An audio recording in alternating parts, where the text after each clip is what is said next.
Okay, well, Twitch is in rare form today. Hello, weary travelers, and welcome to the Come and Go Tavern. My name is Sheela Ornthalis, and I'll be your hostess this afternoon. Today's kitchen special is chicken nuggets with french fries because, you know, hey, sometimes that's just what works out for us. And it looks like Irene is currently available for a full service package, if you know what I mean. But if you see anything or anyone else on the menu that you're interested in, just let me know and we'll see what we can do. It's time for the second of what I am tentatively calling a weekly series for TTRPG Tuesdays. Basically, it's a co-working stream where I do some work on a TTRPG project and hang out with all of you. I'll be answering any questions you may have, chatting about anything that comes to mind, and just generally hanging out. I still have no idea how long I'll be able to go since this is, you know, still kind of completely experimental, but we will find out together. Last time it closed in on my normal 3.5-4 hours, so we'll see if I can run that again. As always, I'll also be available for comments, questions, and concerns about the tavern, as well as regular old conversation. So don't be afraid to fill that chat with discussion. No, it's been an interesting week. Adding in another day of streaming has worked well for me so far. And on top of that, after the update I did for So That Others May Live, or so that, yeah, I made the damn thing and I can't even remember if it's May or might. No, it's May. Okay, I was right. My brain always does like a reverse whenever I get to it. But anyway, so the update that I did So That Others May Live seems to have kicked it back into the search rotation for itch.io. So definitely go and check that out if you have not done so already. I think I'm gonna end up working on ProtoDrive today, so yeah, like well, hang on, actually, I gotta get my little standing mat because I need to make sure that I'm not just utterly destroying my legs, you know? So I'm gonna step off to one side here real quick.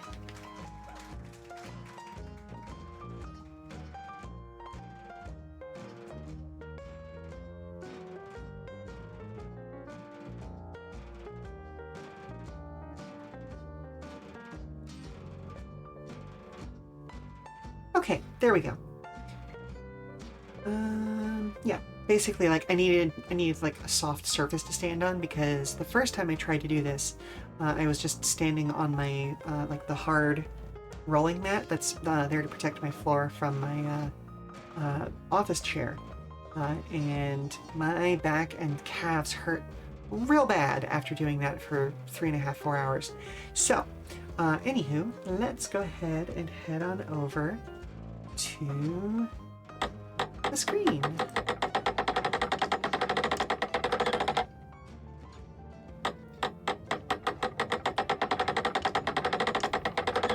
Alrighty, so anybody who has played or looked at the most recent updates for ProtoDrive, there is already a lot more material in here than the last time we pushed anything out.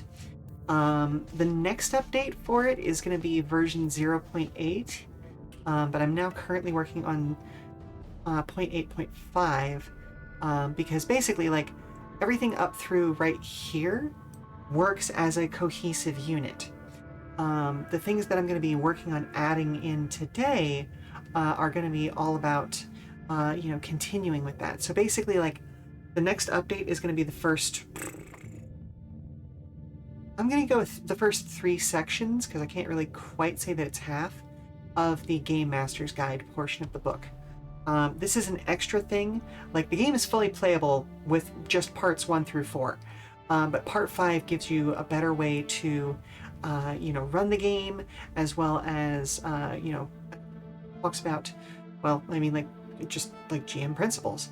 You know, facilitating fun, renouncing controls, considering your players, saying yes, eliciting responses, core assumptions. Oh, why doesn't it still say access to print? Oh, I guess it would be printers still. Yeah. Yeah. Right, we kept the printer aspect when we converted stuff over from Lancer because it just made sense. Like, we don't want people to worry about getting their equipment. Like, This is something that you just, as long as you have access to your workshop, you have these sorts of materials, so it makes sense. Pretty big changes for the character death section from Lancer, however, because HP is not directly tracked for drivers. Drivers have plot armor. It's very much Fast and the Furious, like rule of cool, unless there is a reasonable moment where you, the player, can decide that, you know, it would be appropriate for your driver to die. It shouldn't really come up, you know what I mean? Like, and then we've also got some optional rules in there for like, okay, well, if you want your driver to conceivably die by random chance, here you go. Yeah, but it's not a requirement. It's not a base part of the game, you know? We talk about setting up games. It's one of those things that, like, once upon a time, I might not have, like, worried about this because, you know, there was that assumption back in, like, the late 90s, early 2000s that, like, hey, if you're reading a game like this... Ooh, thank you very much for the coin toss, Coleman. The assumption would have been like, oh, if you're reading a game like this, you know what's up. But I'm very much of the mindset that every game is somebody's first game. And so we've included a lot of information in here about, you know, just like setting up your first stuff. Hello, Coleman. I hope you're having a good evening. It looked like you were getting some good work done over on your stream. I had to dip out about 15-20 minutes. Well, I guess it would have been longer than this, like half an hour ago to set up this. But yeah, looked like you were making some good progress over there. I'm always impressed with your miniatures painting. Like, it's one of those things that, again, and I know we've talked about this before, I am fully capable of painting miniatures. My brain does not want me to paint miniatures, if you know what I mean. Okay, so yeah, anyway, we talk about, like, what supplies everybody should have. Thank you. Almost finished your World War II minis and started on the Martes. It was really interesting watching you do some washes on that tank earlier. Because, like, it's one of those things that, like, oh yeah, no, that would be a really fast and easy way to add some realism to it, you know? And it goes back to something I was actually talking about with a friend yesterday, because he was working on an F-16 Tomcat model that he's working on for a contest, and is setting up a whole diorama for it, and it's really fun watching him do work that, like, I would normally consider to be like professional level work, just for the love of it, just for the fun of it, because it's not what he does for a living.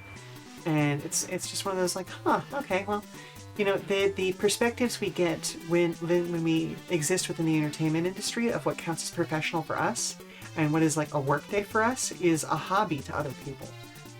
It's just wild to me, you know?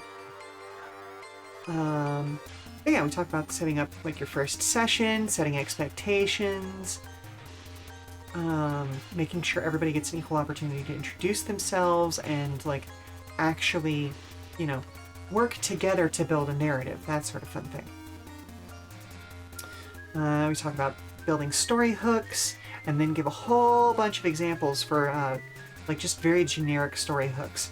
I'm particularly proud of some of these names.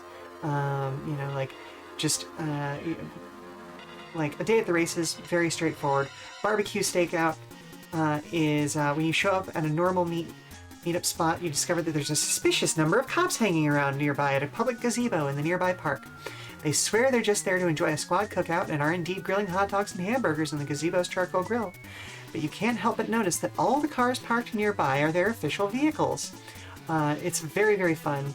You know, it's that idea of, like, yeah, no, if you mess up in this game, and that's one of the like, race types we're going to work in, is that, like, essentially, depending on where you are and what the environment is, you may occasionally just get cops, and then suddenly it turns from a race against other drivers to a race to get away from the police, to reach a specific goal location before they can catch up to you.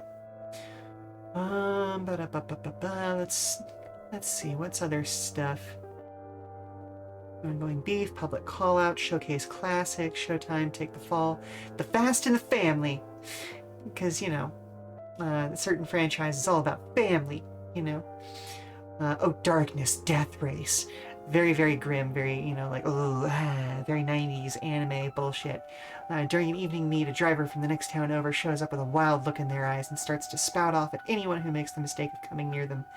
They've declared they'll challenge anyone who isn't chicken to something they've dubbed a darkness death race, where the drivers rely only on the illumination of the stars and any streetlights that they may pass under to navigate a particularly treacherous track. So lots of fun there. It's a good opportunity for the GM to make a special car that's like designed to deal with these sorts of things. And like have like a named face character for one of the players or more to face off against. So yeah, it's a lot of fun. And then 3-Car Monty. I'm really proud of that name. It's silly, but I'm really proud of it. A group of drivers from out of town show up in cars that are, by all appearances, factory stock. After a couple of races, though, suspicions begin to rise. Actually, I'm going to make a modification here. Is that... There we go. Okay, after a couple of races, however, suspicions begin to arise. They're parking away from everyone else to do tune-ups. Something sounds off on startup, and competitors insist the vehicles are more capable than they should be. Is there something going under the hood? Under the hood? Or are these hustlers really just that good? So, like, it's a bunch of, like, stuff like that. That's very generic, very open, doesn't name specific people, but, like, gets the mind going for GMs to create scenarios and stuff. Then we get into things about running the game, so golden rules. Specific rules override general statements and rules, always round up to the nearest whole number, that sort of thing. Talk about skill checks with, like, not just the mechanics of skill checks, because those are detailed earlier on in the book, but actually talking about, like, when it's appropriate to make your players do skill checks and those sorts of things. We've also added in a lot of, like, examples and things. I say realizing that we didn't actually... Oh, yeah, no. So we've got basic examples, like for instance, let's say your players come across a heavy boulder. We give several options that they might use. But we've also added in a whole bunch of like little short stories and stuff. Just as like examples of play and role play. Players trying to pick the lock on a door. Yeah, shows off like how to fail forward. Because again, like failure always feels bad in TTRPGs. Like there are appropriate places to punish people for failing. Merkborg style games and other like OSRs are a good example of those sorts of things. Because it's especially the grim and gritty kinds are meant to feel like a struggle, you are working against the world. But in a game like this, with we really want to encourage kind of a fail forward approach, because this is exciting action movie bullshit. We don't want it to feel bad. We want to feel like that moment where like you've fallen a couple stories, landed on your back, and like kind of you may be bleeding out of your nose a little bit and groaning. You look around and you spot that oh, I fell out the side of the building that my car is parked on. If I can just make it to the car, I can probably get away. And like that encourages failing forward, like you're struggling, but you're still moving forward story-wise. So like, this presents opportunities for that. If the player's trying to pick a lock on a door and fails, the door remains shut in a sensor and it alerts the guards.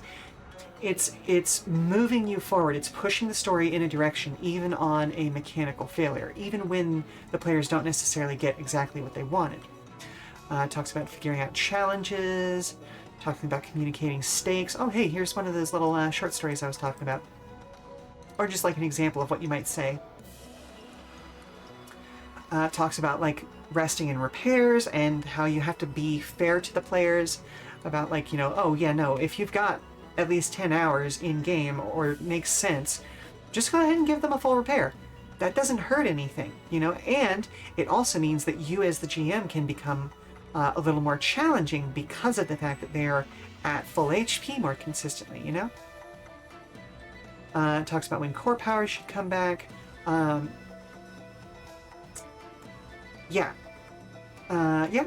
Basically, like, this is just a lot of, talking about here is how to GM this game and some general rules about how to GM in general. Talks about character progression and when you should give that to them. Different reserves, so equipment, information, friends. Talks about like when it's appropriate to have them use triggers and talents and stuff like that. Restricted systems. Oh, I forgot we give. Oh, right. This is the most this is like the build-up story. Like we've been building up to this for a minute. And now we're going to start looking at sit reps, which actually means I need to open something up because I was silly and forgot to open something.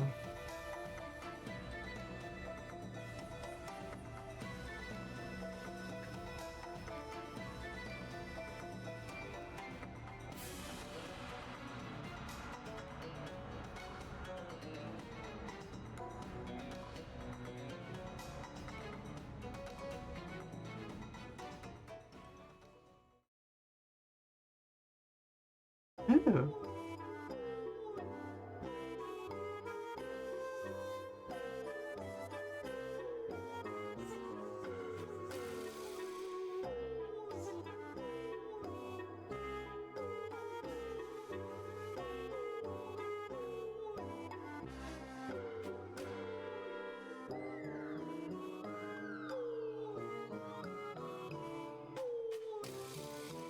Very silly soundtracks. Let's see, did that do what I hope it did? Yes, it did. Okay, good.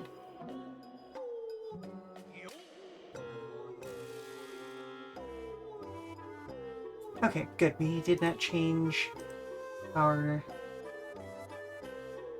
focus. Excellent.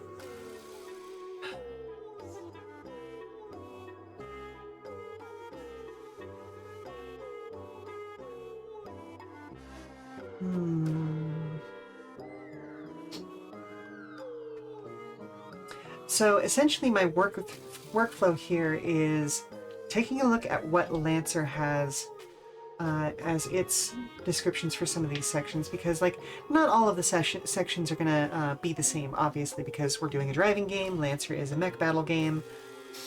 And so like basically it's looking at what they have and seeing like, okay, what from the core Lancer book can we apply here? How should I change my wording to accommodate the different style and genre of gameplay? All that sort of fun stuff. I don't want to do a copy paste, but yeah. Let's take a look.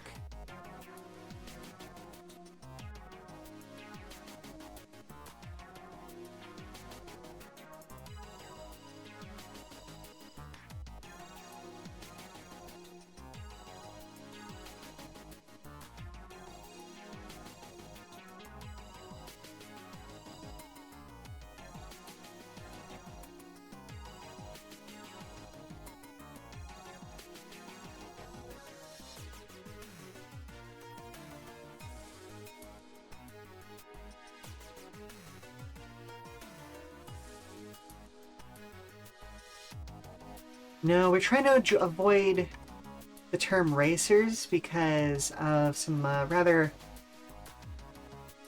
easy mistakes to make as far as terminology goes.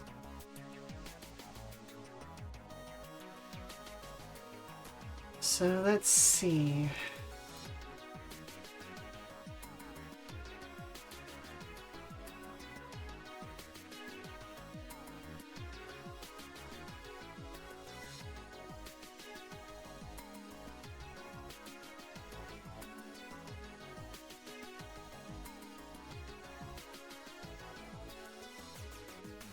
Many races are straightforward, even if their tracks contain a lot of curves, with two or more drivers facing off against one another until one of them crosses the finish line first.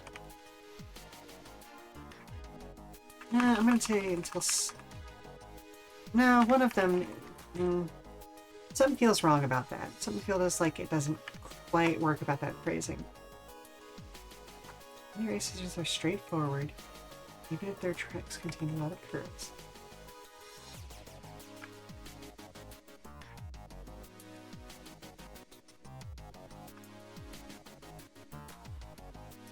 Let's split it up so that it's more than one sentence. Which I guess means I don't have to make that a parenthetical. I don't know, is it funnier if it's a parenthetical or if it's just the second clause of the sentence? I'm not sure. Many races are straightforward, even if their tracks contain a lot of curves. 2 or more drivers face off against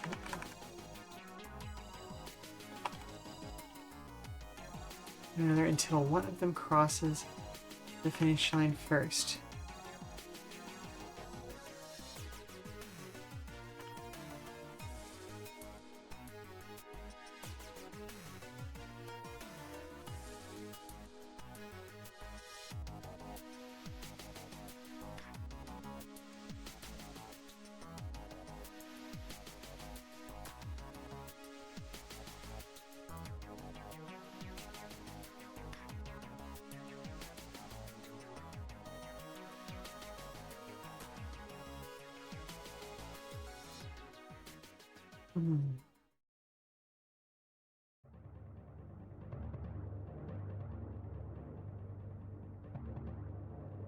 Oop.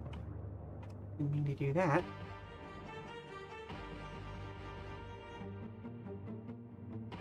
Okay, yeah. My framing still looks good.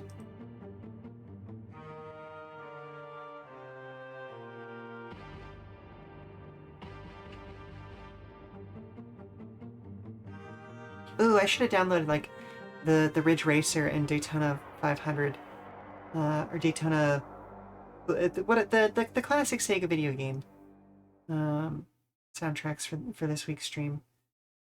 Oh well.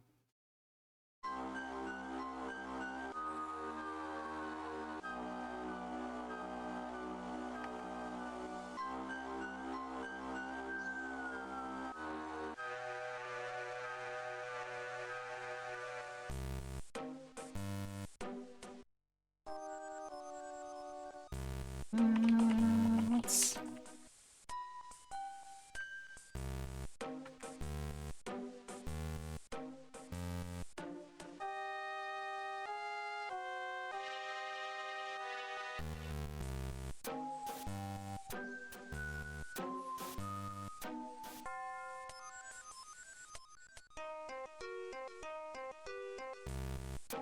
That suggestion is just flat out wrong. Many races are straightforward, even if their track contains a lot of curves. 2 or more drivers face off against one another on the road. Often this will expand to include whole teams of drivers in multiple vehicles. The basic goal remains the same. Oh, you know what? Let's...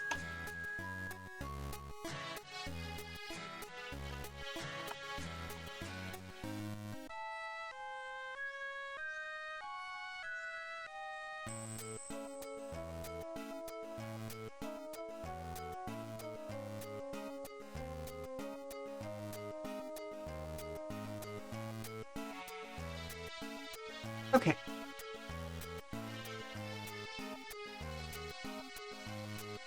Many races are straightforward, even if their tracks contain a lot of curves. 2 or more drivers face off against one another until one of them crosses the finish line first. Often this will expand to include whole teams of drivers in multiple vehicles. The basic goal remains the same. Leave everyone else in the dust. Yeah. Alright, so can we rename this from Sitreps? Like, Sitreps as a title makes sense in Lancer because it's a very militaristic term.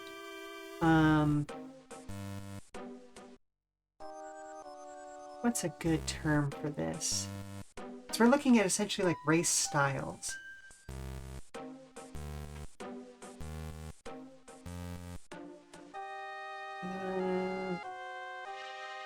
Breakdown of all major types of car racing, sports car racing.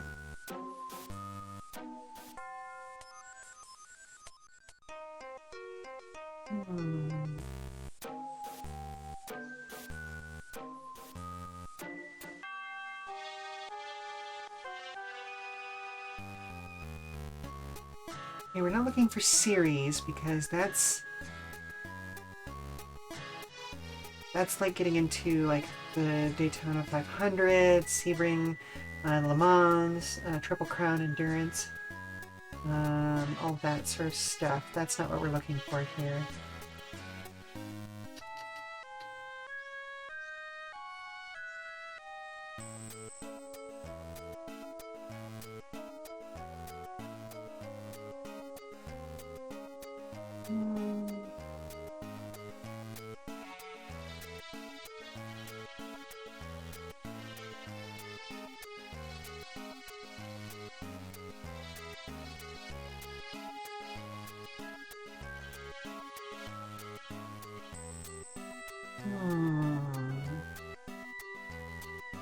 I mean, if push comes to shove, I can just leave it as sit reps, but I don't know, that feels too militaristic, you know?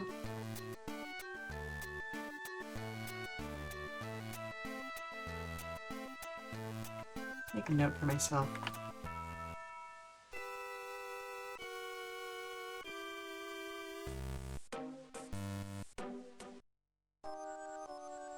Like, this isn't part of the update that I'm hoping to push by the end of the day today, so it's fine.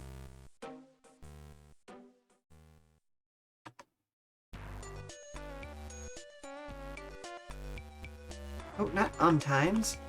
Sometimes.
Oh, I didn't realize that NASCAR technically qualifies as stock car racing.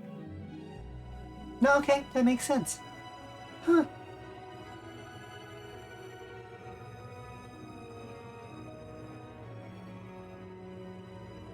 Wild.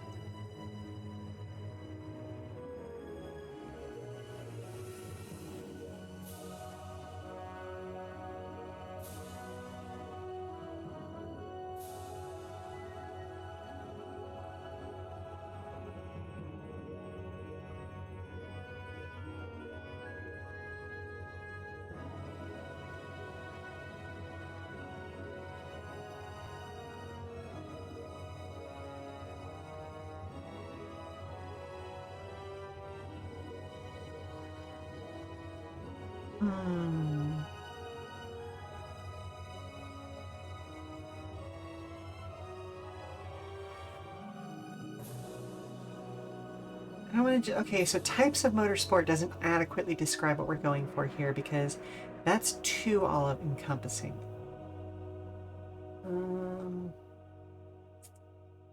Again, really, really trying not to use the term race types because that feels icky in my mouth.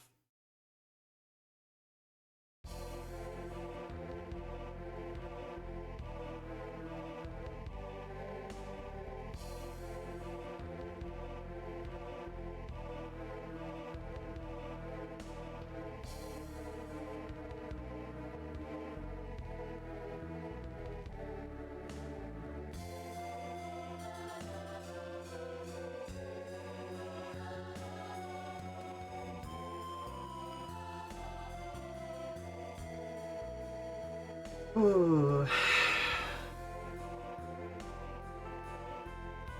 Okay, I like the term challenge, actually. Maybe special challenges?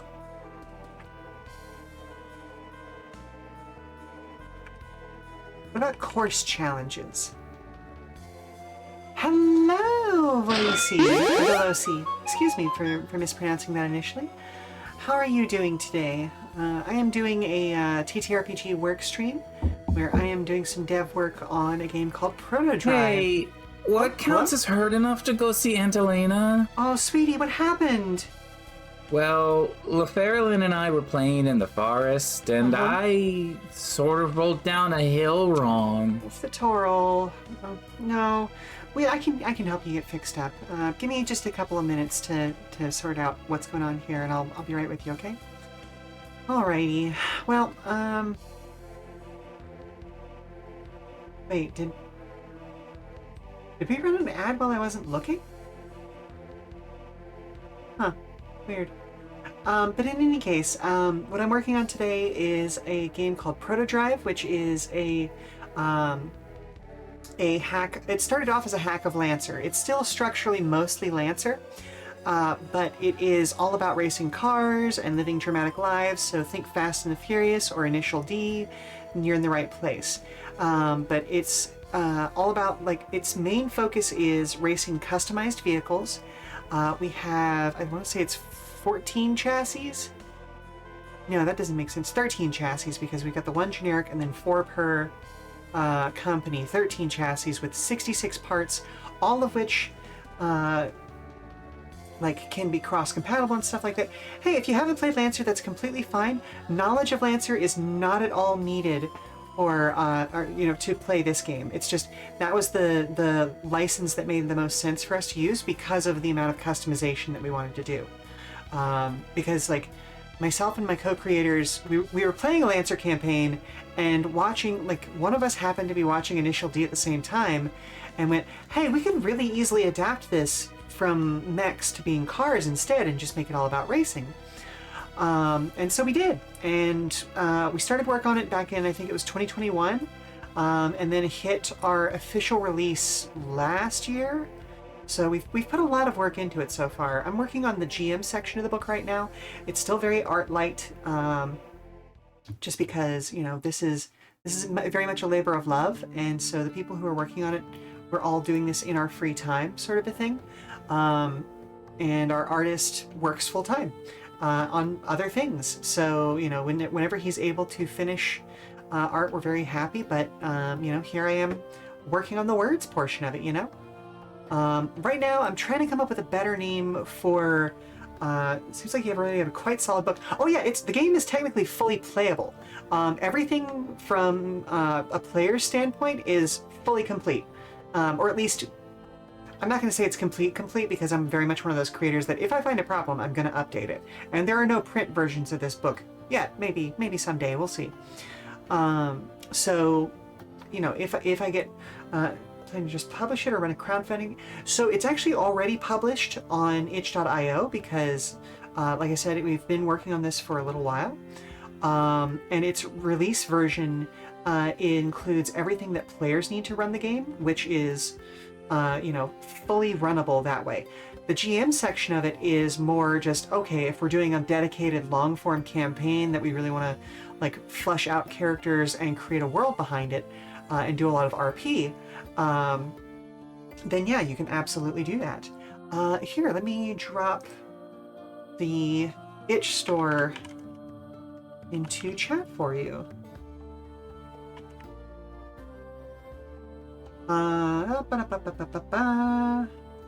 Yeah, there it is. Funny enough, it's actually part of the Queer Games bundle right now because everybody who's worked on the game is queer in some way, shape, or form.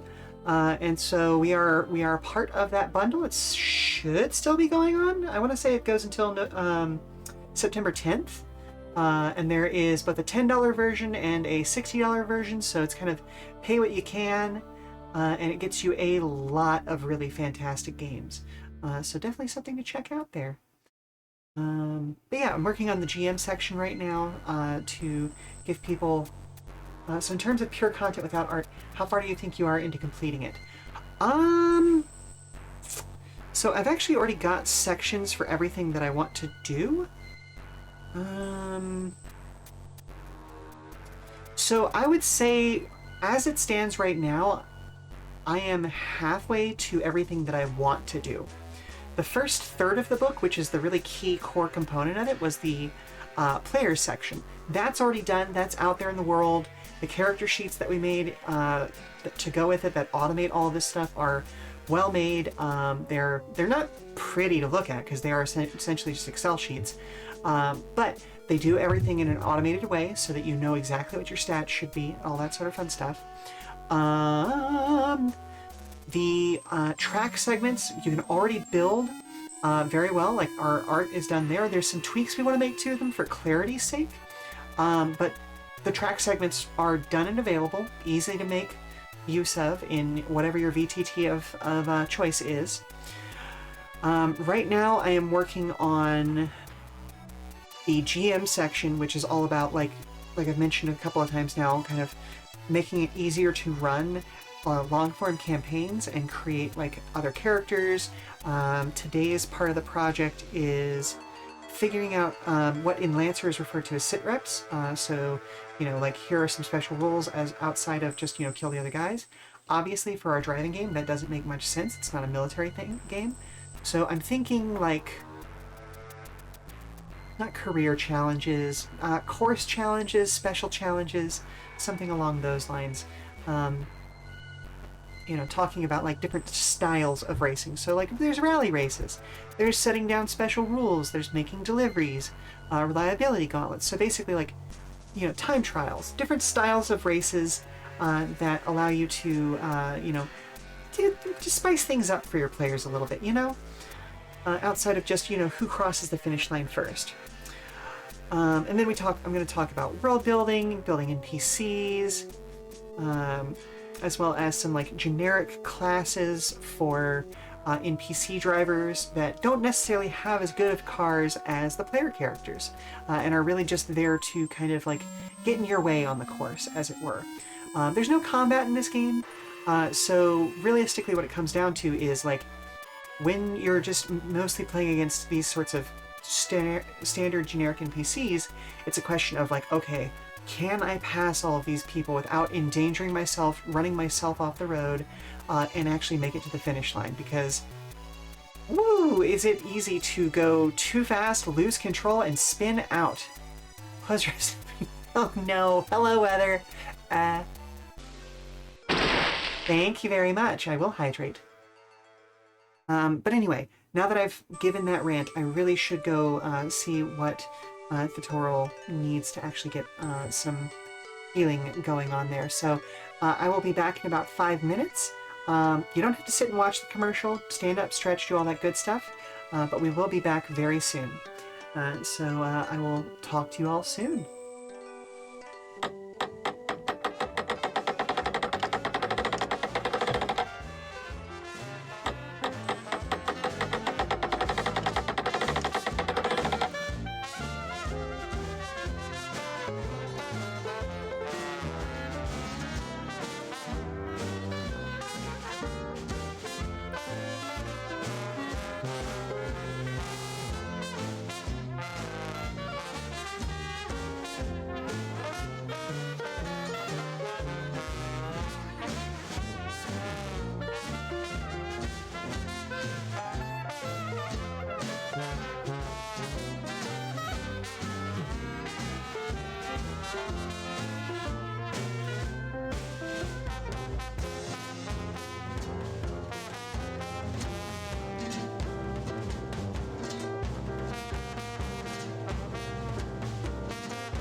kiddo is feeling a lot better, so we are going to continue on through. Ooh, what music have we got going on now? Too Quiet from the Shadowrun Returns soundtrack. Ooh, very cool, very cool. So I think I'm going to go with course challenges. Ooh, or should I do special course challenges?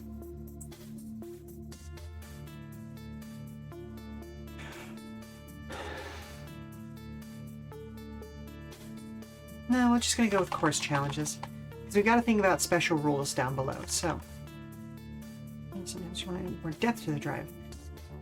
These sorts of additional objectives are a perfect time.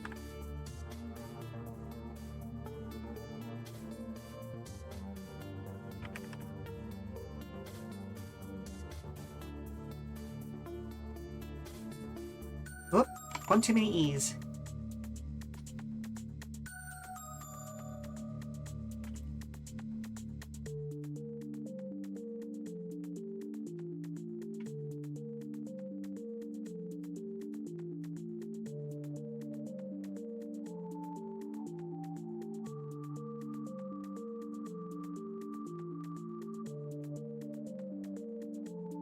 Add additional or alternative objectives. Spice things up. And how do I want to state this?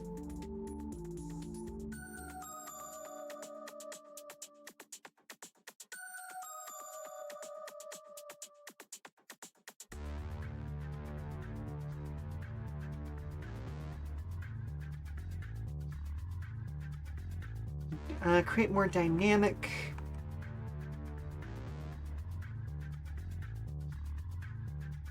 situations on the track.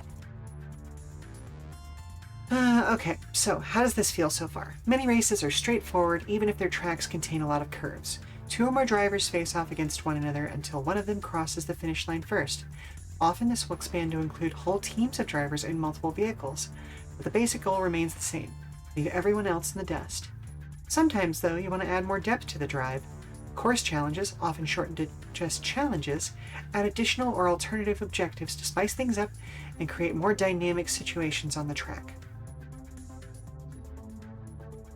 Let's see, did we come up with 6? So we've got rally, we've got special rules, we've got delivery, reliability gauntlet, time trial, and circuit.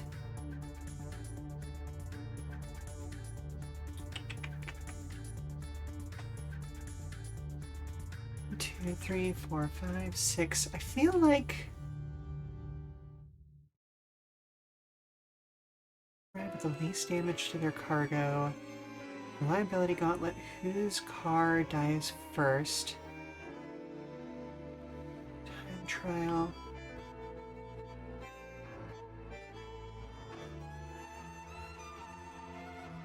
Beat the clock with no other cars on the road. Classic rate. Okay, so a circuit. So there's 2 situations I want to add to it. Both of them are chase situations.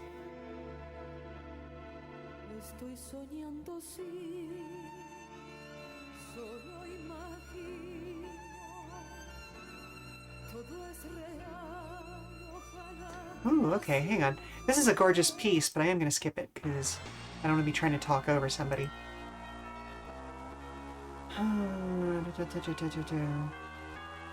So one of the situations I was thinking about adding was like a police race.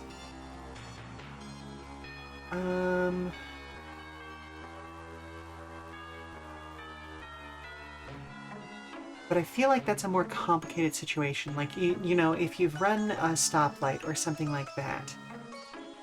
So these are just like the basics.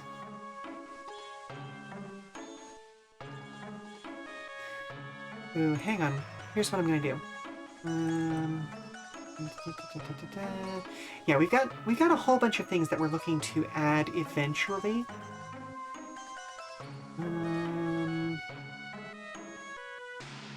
Oh, come on. I know I made notes about this somewhere. Did I just stick it in the Angry Andy stuff? No, that's all about our Mad Max themed stuff.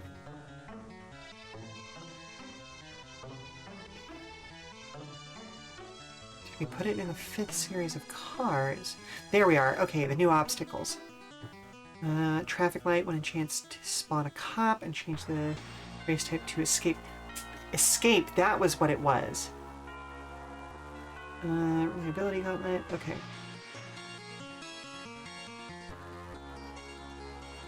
So I'm just going to go ahead and make another copy of that.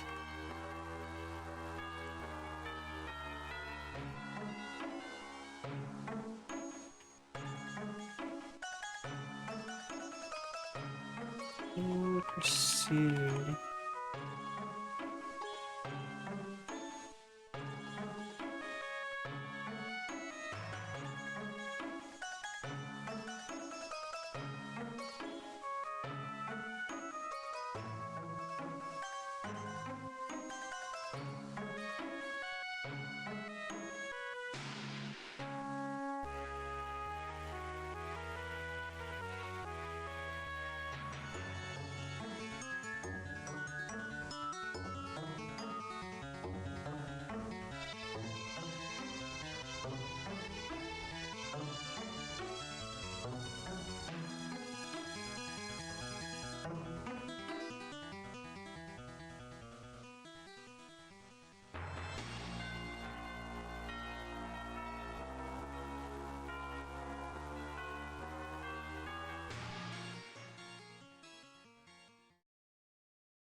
Okay, this is not a finished description, this is just getting the idea out of my brain.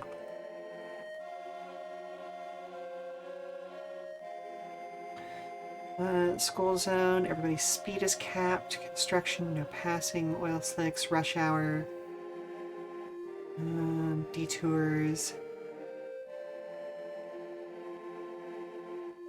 Okay. Okay, so, I don't know if I need to add any more paragraphs. Well, I mean, okay, sometimes I would put that. First challenges do that. Okay.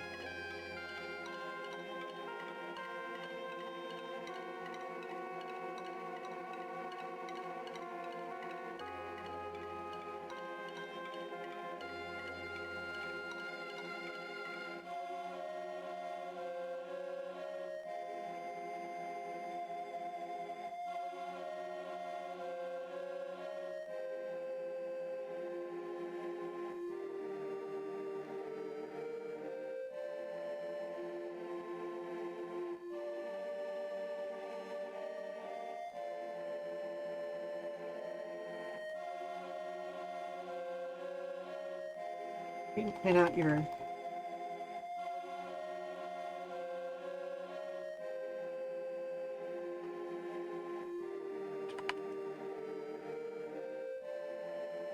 course challenges are tools that help you create and plan out your tracks.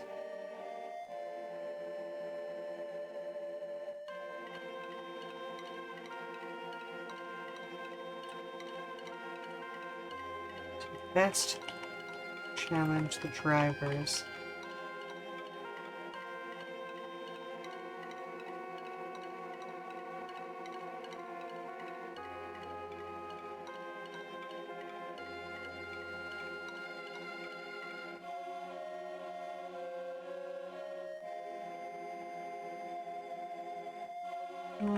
No, I don't think I need. I feel like I've said this with the previous.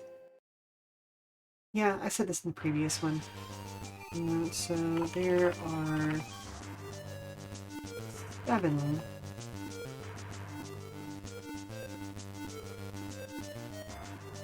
challenge types.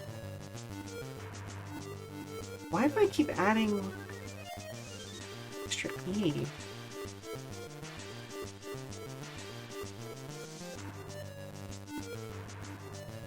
Line here. which can be used as is or tested to fit your narrative. So this is one of the good things about using an existing game core and license. Like these first two paragraphs share some commonalities with the beginning of Lancer's sitrep section, but they're mostly just freehand written. Like, you know, this feels better for the genre that we're in. It talks mostly about race tracks and like, you know, compares things for like drivers and stuff like that instead of looking at a military aspect of things for like, oh, your pilots are in a sitrep and do the thing.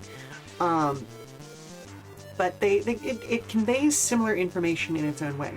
But at the same time, we can use the actual functional portions of it, or like of the original writing, pretty much directly here, because obviously we've got an additional, you know, course challenge, whereas they only have 6 sit reps. We've got 7 course challenge types to outline here, but the language just makes sense.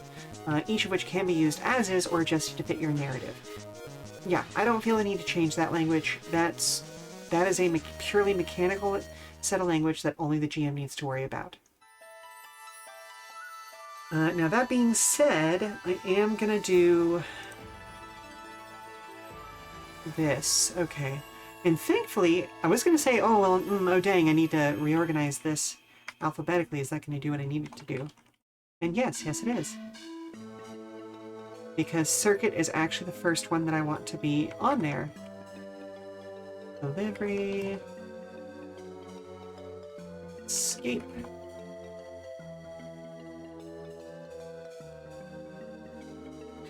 QRS, so rally would be next. And then reliability.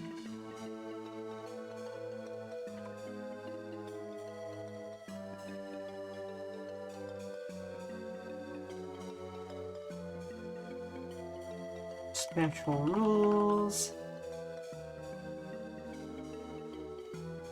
And that means time trial is last.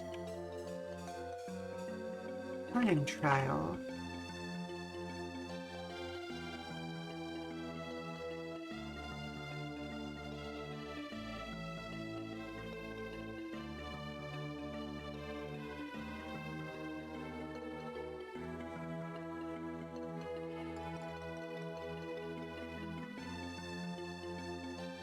Ooh, I should...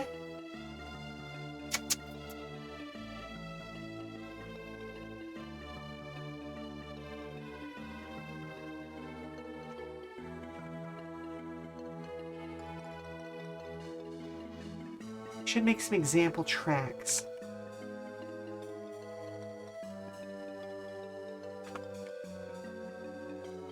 Because do we need to do anything special for any of these tracks? So a circuit is just a regular old race. Delivery is basically the same. It can be it can be any old track, but the idea there is you have to reach a goal in a certain number of turns without or like with the least damage. Escape is reach a goal space with enough distance between whatever enemy car and yourself. Rally is point-to-point races, so the thing with rally is going to be like, it's not rally in the traditional rally sense, I don't think. I'll need to double check exactly what, like how Autosports describes rally racing. Oh, you know what? I may need to change that from rally to relay. Because that's realistically more what I'm going for there. Rallying or stage rallying predominantly takes place on rough terrain like mud, sand, and dirt. Rallying also takes place throughout the entire year, so drivers race in the snow and rain, which results in a few paved sections.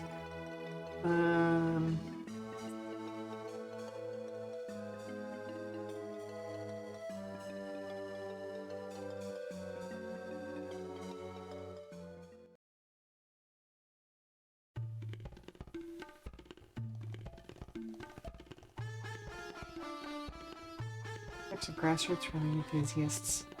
Yeah, okay. Ooh, okay. Or do I do...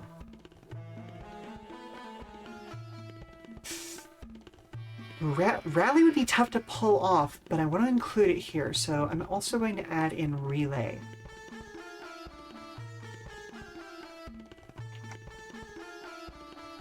As a different thing. Because it is functionally a different thing. That actually gives us 8 course challenge types. Okay.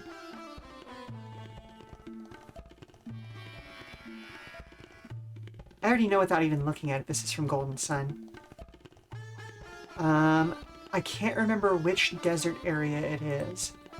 Oh, it's the city of Daila. Okay, cool. If you haven't played the Golden Sun series, the first 2 games came out on Game Boy Advance, and the third one came out on the Nintendo DS. And we've been really hoping for the 4th one ever since then. Because the first 2 games could have been... Okay, so the first 2 games were originally supposed to be, like, prequels to the real game. And the story just kind of kept getting more and more complex. I should go back and replay them. I'm not going to play that kind of game on stream because it's JRPG instead of being my normal tactics stuff, but... And also there's some racially insensitive stuff that makes sense in context, but still feels as streamed content, you know? So I'm not gonna... Like, it's mostly good, but the Japanese have a weird relationship with Africa as a culture. Or, like, I shouldn't even say Africa as a culture. Africa is, what, 24, 25 countries? I feel like that number is too low. How many countries are in Africa? In Africa. Whoa! Okay, yeah, no, that number was way low. There are 54 countries in Africa right now. Approximately. Does that include things like the...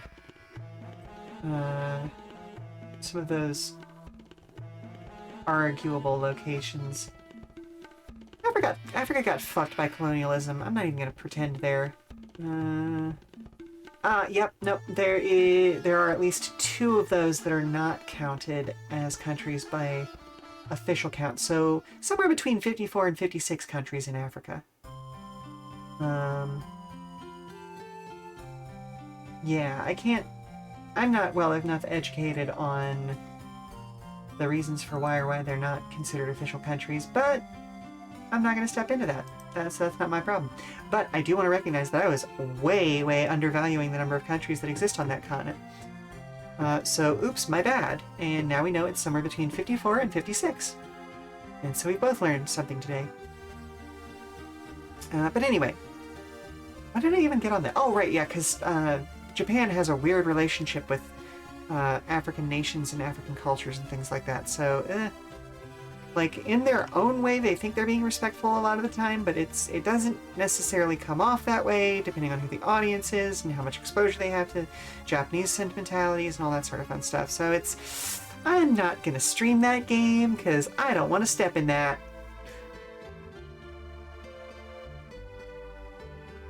Goodness gracious, how many? We went from one Golden Sun to another Golden Sun. It's the village of Vale. But in any case, 8 course challenge types outlined here, each of which can be used as is or adjusted to fit your narrative. So yeah, continuing on through this, circuits are just any old tracks, deliveries are any old tracks, escape is any old track, rally, specialty. Probably have to do an example track for that one. Relay,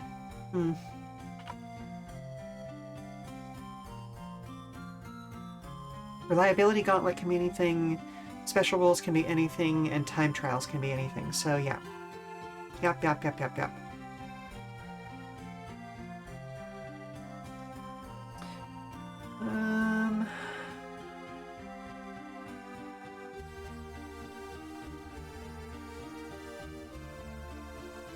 Oh, just realized I still had my keyboard at a weird angle.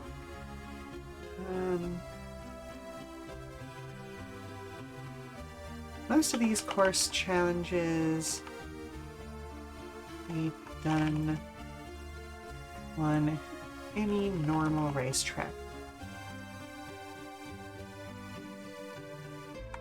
I should probably capitalize these.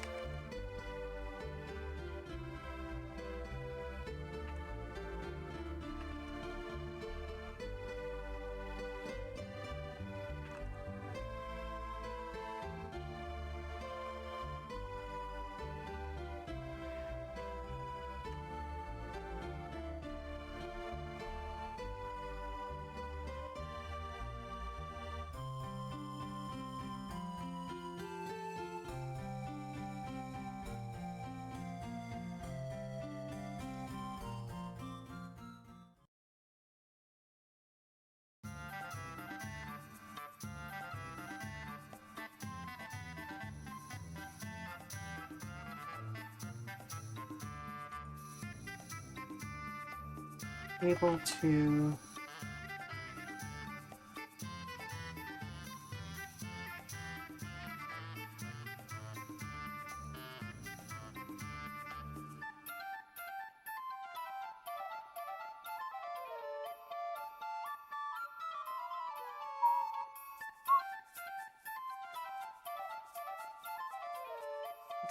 Oh, I used to be able to whistle this entire soundtrack all the way through, but I haven't listened to it in long enough that I've forgotten half the melodies. This should be Final Fantasy Crystal Chronicles?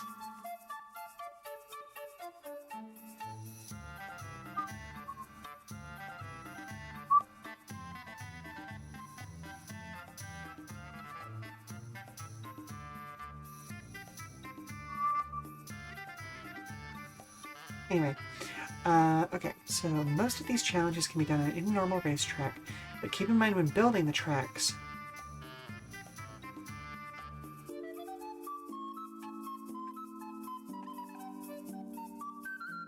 Tracks. No.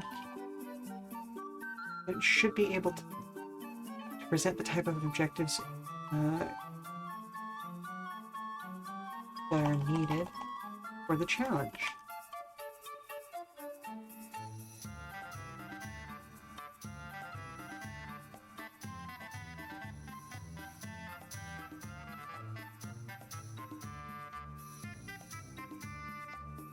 I mean adding additional... Oh, there's a D missing. Always need more D. I mean adding additional turns, obstacles, such as downed trees, or washed out areas covered in mud.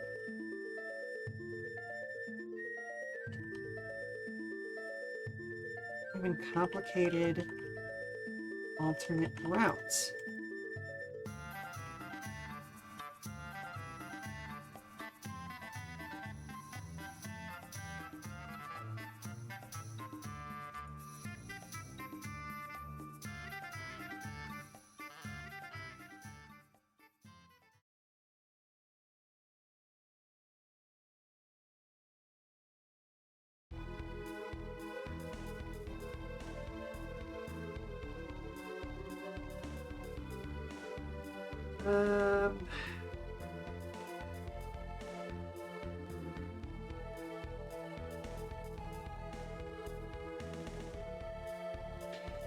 Each challenge type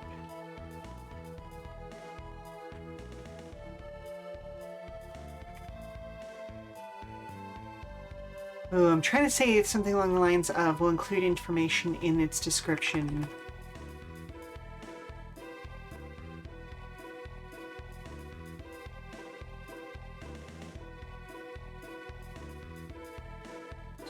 If you are making custom course just for that challenge,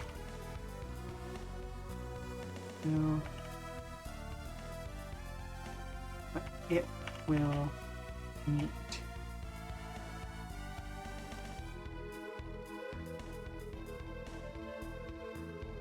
That will include, and I'm doing that right now, includes information in its description so that when making some course just for that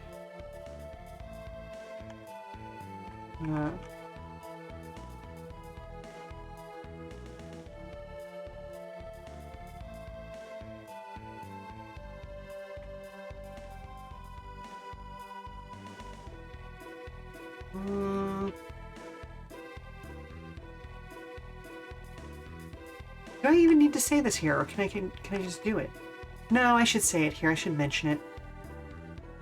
Each challenge type includes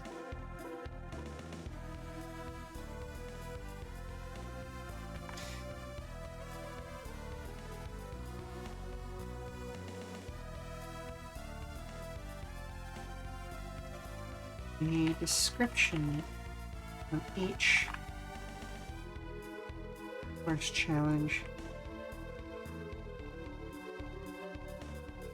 It's information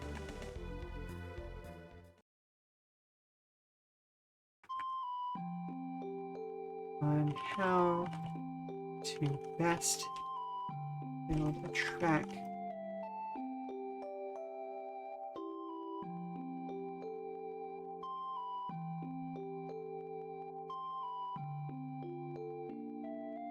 the most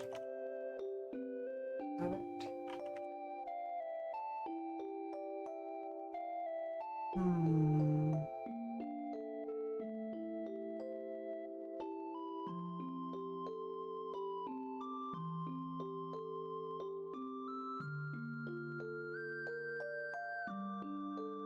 No, the way that ended doesn't feel quite right.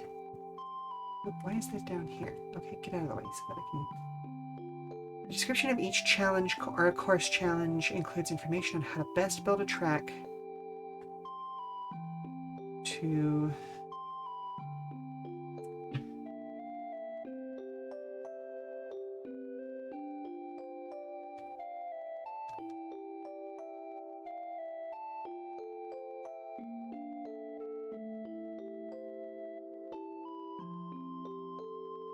The description of each course challenge includes information on how to get...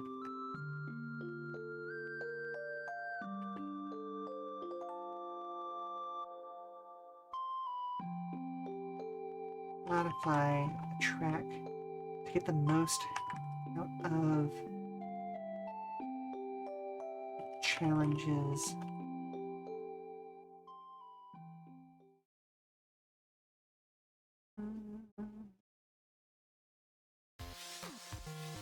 Objective? I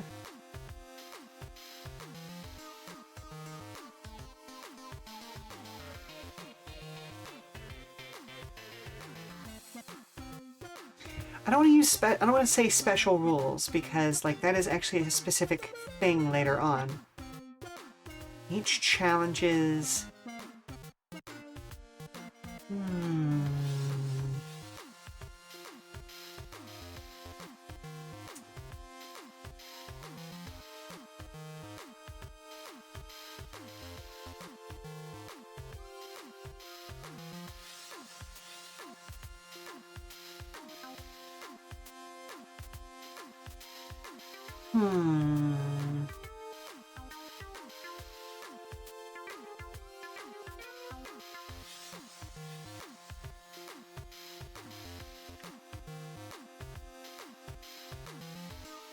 Unique. Unique? Unique. Yeah, we'll just do unique objectives. So, let's read from the top to the bottom there. Many races are straightforward, even if their tracks contain a lot of curves. 2 or more drivers face off against one another until one of them crosses the finish line first. Often, this will expand to include whole teams of drivers in multiple vehicles, but the basic goal remains the same. Leave everyone else in the dust. Sometimes, though, you want to add more depth to the drive. Course challenges, often shortened to just challenges, add additional or alternative objectives to spice things up and create more dynamic situations on the track. There are 8 course challenge types outlined here, each of which can be used as is or adjusted to fit your narrative. Circuit, Delivery, Escape, Rally, Relay, Reliability Gauntlet, Special Rules, and Time Trial. Most of these challenges can be done on any normal racetrack, but keep in mind that when building the track that it should be able to present the type of objectives that are needed for the challenge. That might mean adding additional turns, obstacles such as drowned trees or washed out areas covered in mud, or even complicated alternative routes. The description of each course challenge includes information on how to build or modify a track to get the most out of that challenge's unique objectives.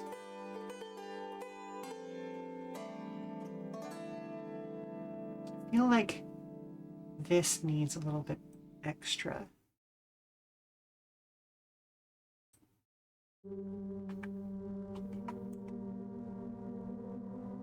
To assist you.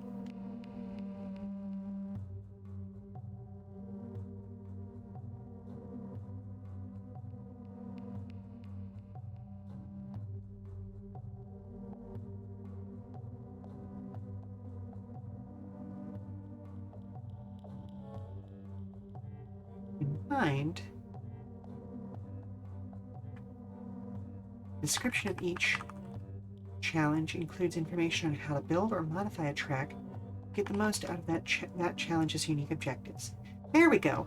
So to assist you in creating custom tracks with course challenges in mind, no, for course challenges, the description of each challenge includes, oh, hello? Have you seen any random rodents recently? No. Were you messing with the mice colony again? No. Mm-hmm. Yes. Mm-hmm. Yeah, uh-huh. Well, okay. Give me a couple of moments. I'll come in and I'll help you find all of the little ones. Okay, well, looks like it's going to be time for another break. And just as whether you return from having a good, nice shower. But yeah, we'll be back in a few minutes to... Well, no, hang on. I'm gonna... My ad timer still has a little bit of time on it, and the mice aren't going anywhere. They know what's up. So let's hammer out this last paragraph here. The description of each challenge includes information on how to build or modify a track to get the most out of that challenge's unique objectives.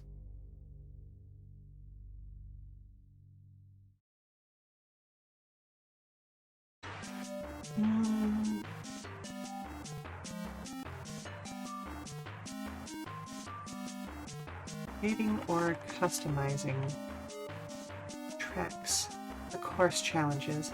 The description of each challenge includes information on how to build or modify a track to get the most out of that challenge's unique objectives. I think that feels solid now. Hello, Mistborn23. We are about to go on a commercial break, but just to kind of talk you through what we're working on today. Today we are working on not the next version of ProtoDrive that's going to hit itch, but the version that's going to come after that, once a whole lot of work has been completed. Basically, like, we've got version 0.8 ready to go, but I'm working on 0.8.5. Yeah, oh boy, commercials! Listen, sorry, timing is what it is. But, so yeah, essentially, we've got 0.8, which is the first, I'd say, third to half of the GM section of the book complete. That is just waiting on maybe a little bit of extra art. Depends on whether the artist gets back to me about that today or not. If not, then I'm going to do my best to just get 0.8 up and on itch, just to kind of celebrate coming to the last week or so of the Queer Games bundle, which we are a part of. But then this is 0.8.5, which is working on the next third or half, depending on how you want to break it up, of the GM section of the book. And we're just kind of like going over different, what in a more militaristic game would be referred to as sit reps, but we're calling course challenges. If you're not aware, ProtoDrive is a TTRPG that uses the Lancer core system, so that we have very complicated vehicles. But instead of being all about giant robots doing battle, this is all about customizable cars and racing and the culture around racing. But not like the real culture of street racing, more like the Fast and the Furious or Initial D, that sort of a thing. So if you've seen either of those franchises, you're already in the right mindset for ProtoDrive. We've also done some experimentation with kind of reinforcing roleplay aspects of the game and tying, making dramatic decisions during roleplay into bonuses and stuff that you get for your actual races. So that, we're encouraging people to actually like be in character and do things a little bit better than Lancer's core book does. And I do know that some of the expanded Lancer material is also great at reinforcing that sort of a thing, but that's expanded material, not core material, you know what I mean?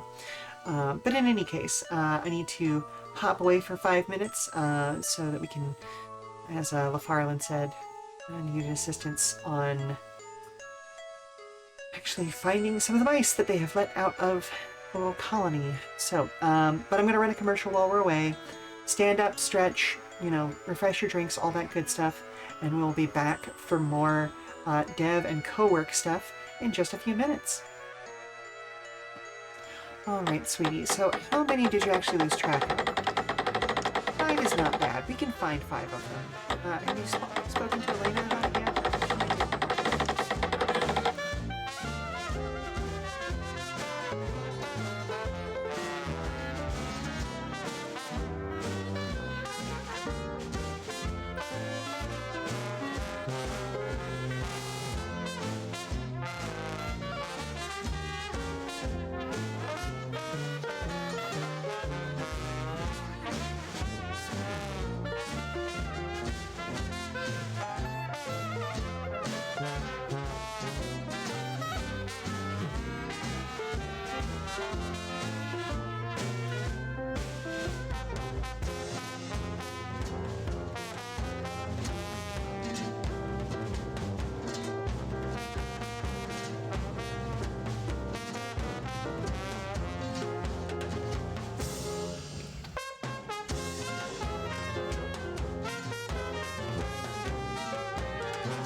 Okay, we are back. So let's take a look at some things. Okay. I'm comparing things to the actual core Lancer book to make sure that, like, I'm giving enough. Hello, thank you for the welcome back. Just to make sure that I'm giving enough information about whatever I'm doing here. So, like, after they talk about, in their case, maps for, whatever your sit rep is. In our case, I've already talked about our tracks, and I did that, again, freehand. Don't really need to make reference to their stuff, because it doesn't make sense to reference their stuff. They're talking about square or hexagonal maps with specific numbers of spaces.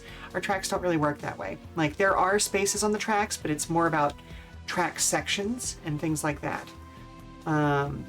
And like environmental challenges rather than, be here to get behind a building and, get some cover from shooting. Ours is about, well, this is like a 90-degree turn, so you can add this much to your control check as you go through these spaces. Let's see. Okay. Then they have some key terms. Allied deployment zone, not really a thing for us. Oh, but okay.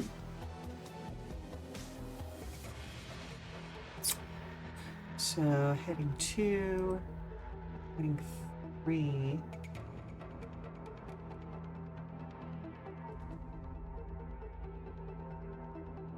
I should do... we'll go to heading 4 instead of heading 3 for this key terms. Because this is part of this lead-in section, and I like the idea of this being a smaller thing, so let's then do that and move that back, thank you. So, okay, Allied deployment zone doesn't really make sense here, nor would enemy deployment zone, so I guess starting line, finish line is something we should define. Checkpoint might be useful. Checkpoint will be really useful for relay.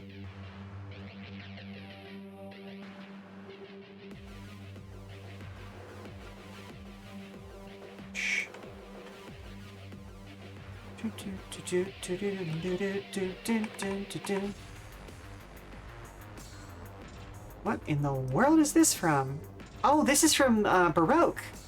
I want to say the original, like, was it Genesis that this came out on originally? I know there was a PlayStation 1 version of it as well, but it came out for a Sega console. I know it was pre-Dreamcast. And there was a recent patch done by the fans to like essentially make it playable again. I say recent, within the last year or two, because time is an illusion. Okay, so we've got starting line, finish line, checkpoint. I guess objective.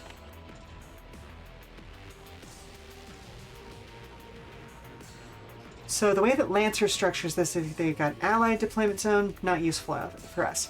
Control zone, not useful for this one. Control zone might come back in the Angry Andy expansion, because that's where we're going to do like a very post-apocalypse thing that adds combat and stuff back in.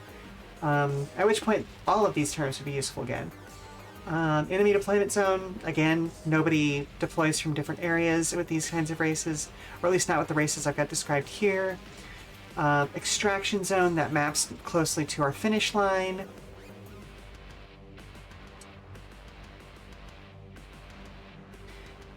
Ingress zone. Yeah, no. Objective, I already added that. And reinforcements.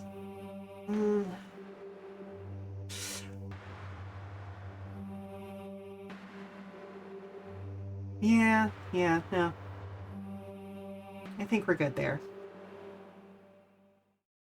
So then I can do a box for a random course challenge. Let me go find a box from somewhere else in this. Not one of these. These don't have enough spaces.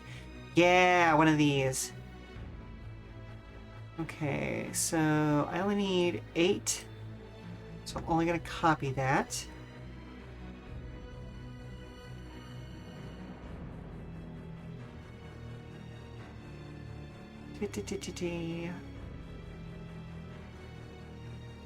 Oh, no.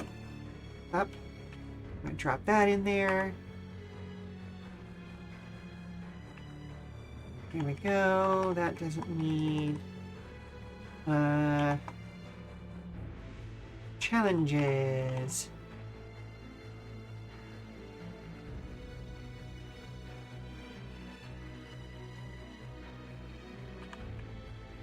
Ooh, how do I deal with 8 different things in a game that is meant to only use D6s and D20s?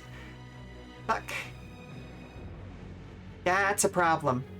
Hmm.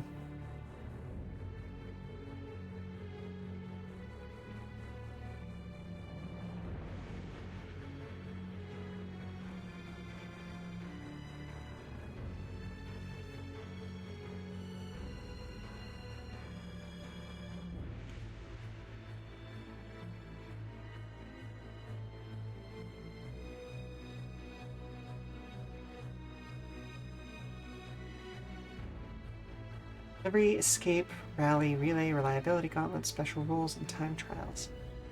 I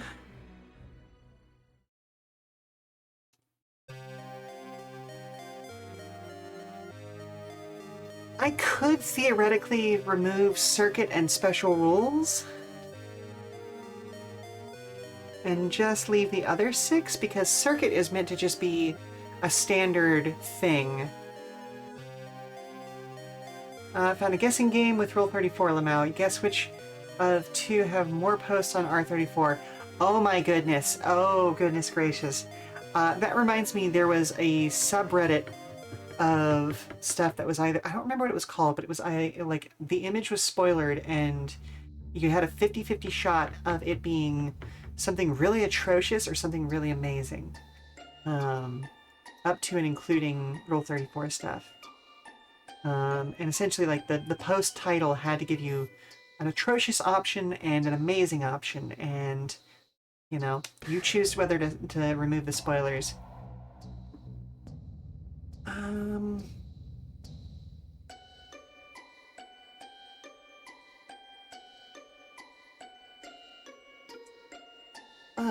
I don't know how to get to a D8, given the fact that this system calls for D6s or D20s. So either I have to remove 2 of these or add 2 more to get to a D10, which you can get out of a D20.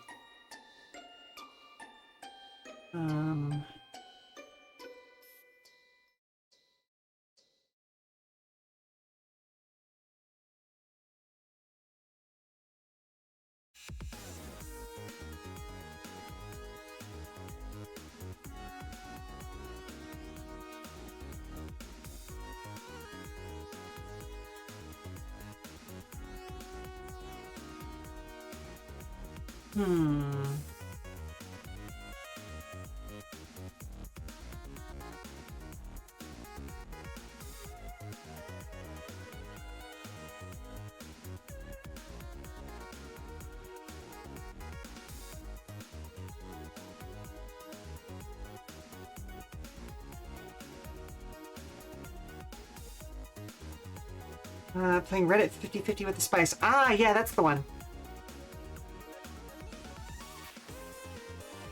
I was like, I knew there was a subreddit for this, but I couldn't remember what it was called. Where... Oh, goodness gracious. Talked about what dice you'd need way back at the beginning of the book.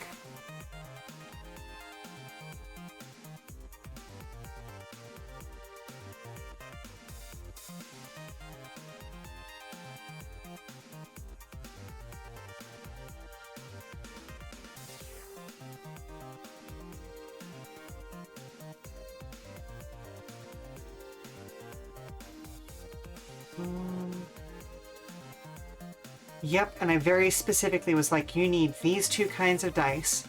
Okay, then.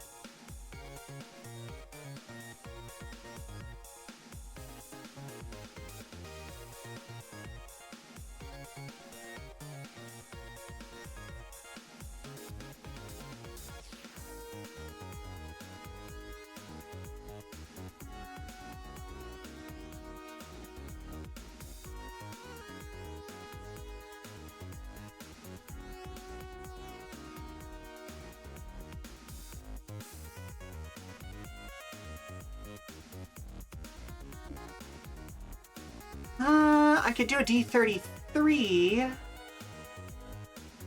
I can think of one more thing to put in there, because that's 9 things.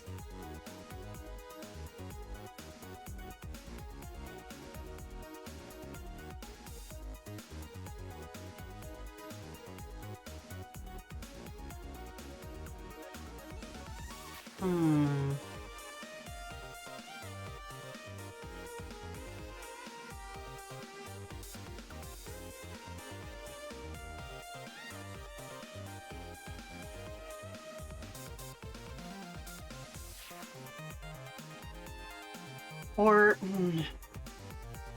I don't know, chat. Does it make more sense to split circuit and special rules off because those are the least complicated of them? Because, like, circuit is just you're doing a normal race, right? This is just a good place to sort of define what a standard circuit is. And then special rules is really just like, oh, a narrative thing. Like we've said, oh, everyone's speed is, you know, like you can't go below this speed level or something like that.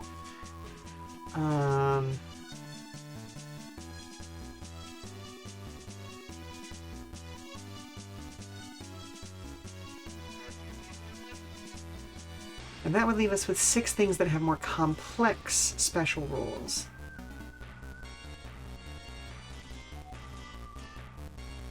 Ooh, right, I found Velcro. I should not mess with that on stream because that is an audio nightmare.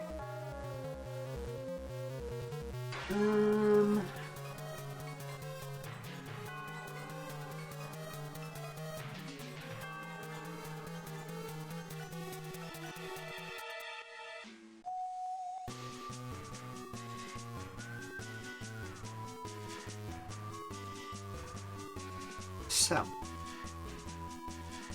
2 of them. Circuit. And special rules.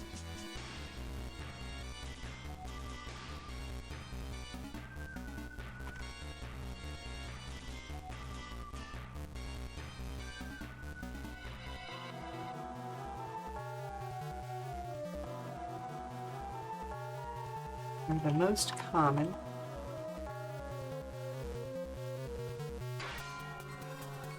And require the least extra preparation.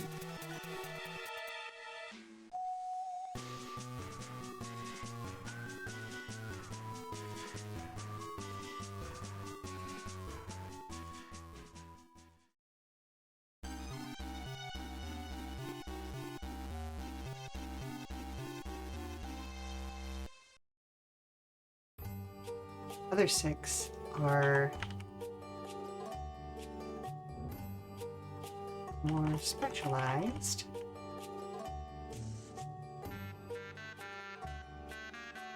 Ooh, good. Again with the Final Fantasy Crystal Chronicles music. Love it.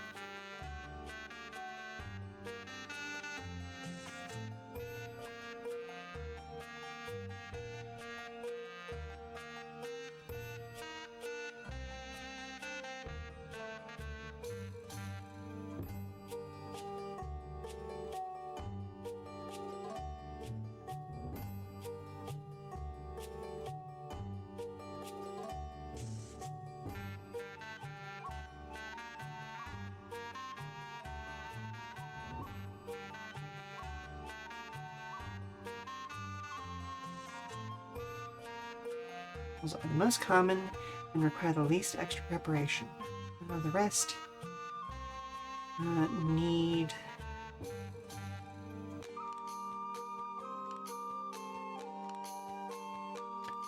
at least extra preparation for both GM and players.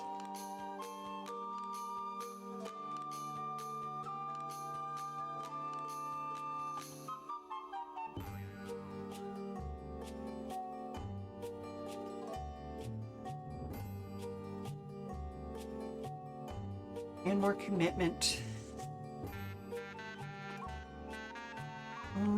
Commitment feels wrong there.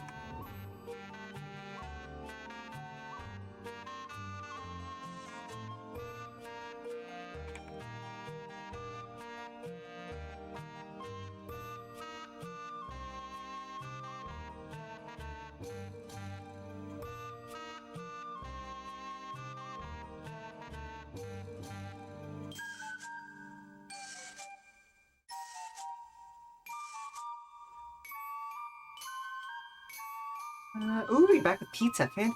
Fantastic. Oh, should I have pizza for dinner tonight? Maybe. I'll have to see what everybody else wants. I prepared spaghetti for tomorrow. Ooh. Is she gonna do one of those like low simmer spaghetti sauces that like takes forever to make but is absolutely delicious? More work to pull off, but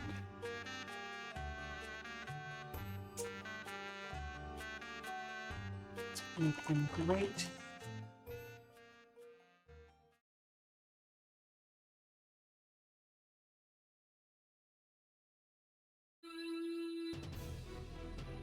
Memorable experiences.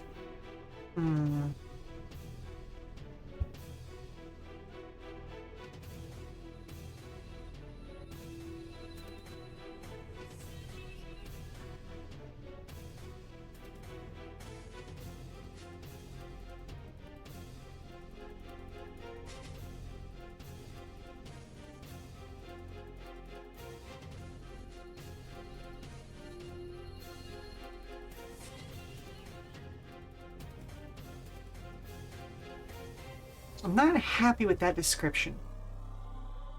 Like, I want that to be like key, describing them as like key points in like thinking like an anime series. Like, you know, every episode. Like again, I'm gonna point at Initial D. You know, they'll do some standard races, but then like at the middle of the season, they'll do something that's extra special to switch things up. You know. Add some gochujang paste because you're trying to make peace with that seasoning. Hey, fair enough, fair enough. More work to pull off.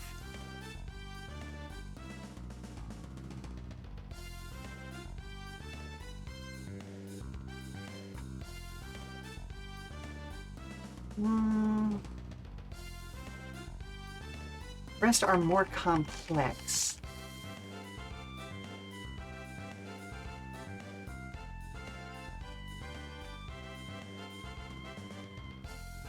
Offer great opportunities.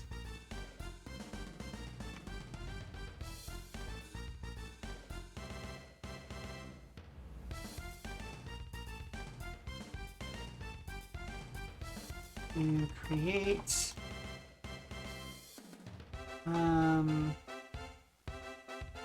not landmarks, memorable moments within a to create career milestones. There we go. These are Delivery, Escape, Rally, Relay, Reliability Gauntlet, and Time Trial. Ooh, I hate that we got like one dangling word off the end there. Okay, you know what? Hey, it's a self-solving problem. It's a self-solving problem. Okay, so let's do another read through of this to see if like this makes sense. So mini races are straightforward even if their tracks contain a lot of curves. 2 or more drivers face off against one another until one of them crosses the finish line first. Often this will expand to include whole teams of drivers in multiple vehicles, but the basic goal remains the same. Leave everyone else in the dust. Sometimes, though, you want to add more depth to the drive. Course challenges, often shortened to just challenges, add additional or alternative objectives to spice things up and create more dynamic situations on the track. There are 8 course challenge types outlined here, each of which can be used as is or adjusted to fit your narrative. 2 of them, circuit and special rules, are the most common and require the least extra preparation for both the GM and players. The rest are more complex but offer great opportunities to create career milestones. These are Delivery, Escape, Rally, Relay, Reliability Gauntlet, and Time Trial. Most of these challenges can be done on any normal racetrack.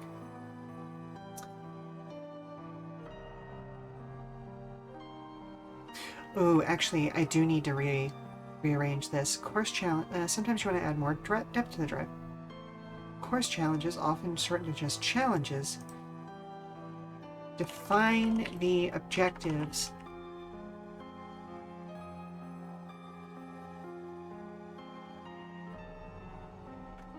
in each race.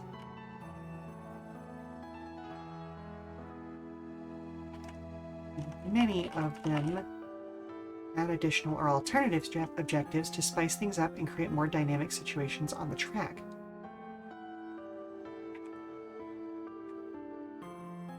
I'm going to make that a period.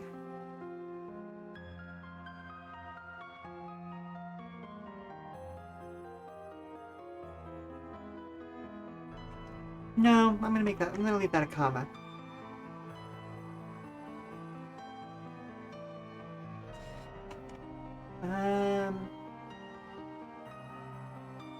No, I do think that works as one thing. But you're not touching Bulldog. Gochujang may want to kill you, but Bulldog wants to make you suffer. Fair enough, fair enough. Like, I enjoy some spicy things, but it has to be a flavor of spice, not just heat. Does that make sense? Because, like, if I'm not getting an interesting taste out of it, why am I even eating the food, you know? I would much rather get something delicious and otherwise, you know, quote-unquote bland than just eat something that sets me on fire both internally and externally, if you know what I mean. Yeah. I like to enjoy my food, basically, is what I'm saying. Sometimes, though, you want to add more depth to the drive. Course challenges. Ooh, that's what it is. Course challenges, often shortened to just challenges, define the objectives of each race.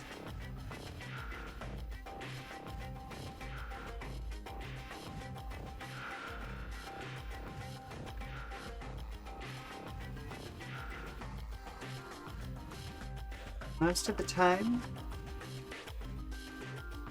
Nope, hang on.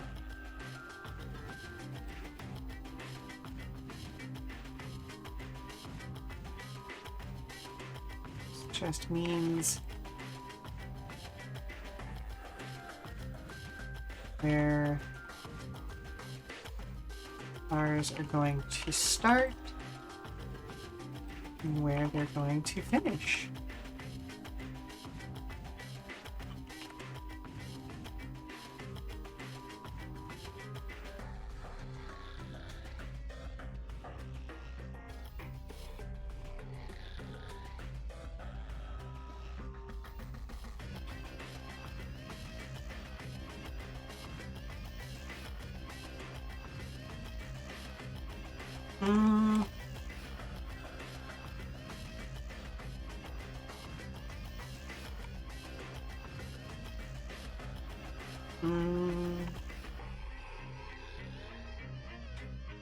No.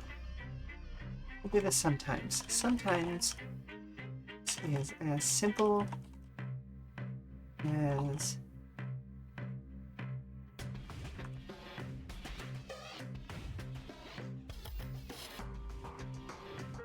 agreeing where the cars will start and we're agreeing on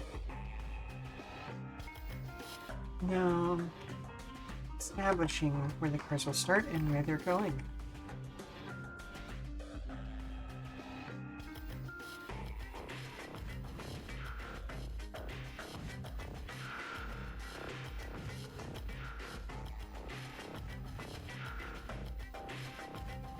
If you want to add more depth to the drive, however,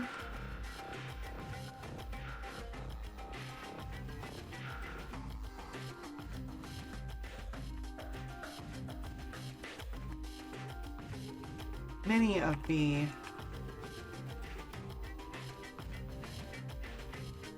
challenge types add additional or alternative objectives to spice things up and create more dynamic situations on the track. Okay. So, many races are straightforward, even if their tracks contain a lot of curves. 2 or more drivers face off against one another until one of them crosses the finish line. Often this will expand to include whole teams of drivers in multiple vehicles. The basic goal remains the same: leave everyone else in the dust. Course challenges, often shortened to just challenges, define the objectives of each race. Sometimes this is as simple as establishing where the cars will start and where they're going. If you want to add more depth to the drive, however, many of the challenge types add additional or alternative objectives to spice things up and create more dynamic situations on the track. There are 8 course challenge types outlined here, each of which can be used as is or adjusted to fit your narrative. 2 of them, circuit and special rules, are the most common and require the least extra preparations for both the GM and players. The rest are more complex, but offer great opportunities to create career milestones. Okay, hang on a second. Let's insert a page break. Or, no, not a page break, a column break, excuse me.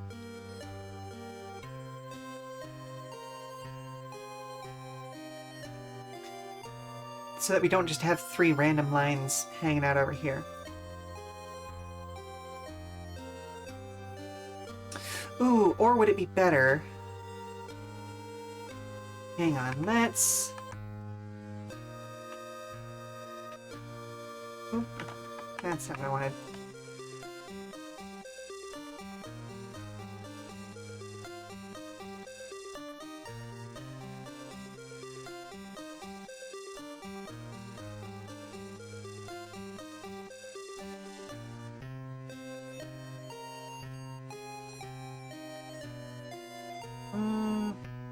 No, I don't like that.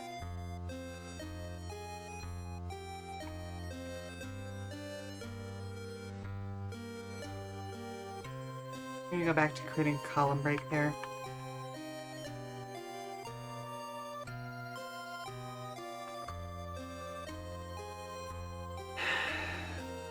There are 8 course challenge types outlined here, each of which can be used as is or adjusted to fit your narrative.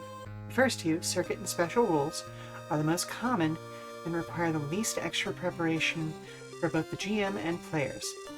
The rest are more complex, but offer great opportunities to create career milestones. These are delivery, escape, rally, relay,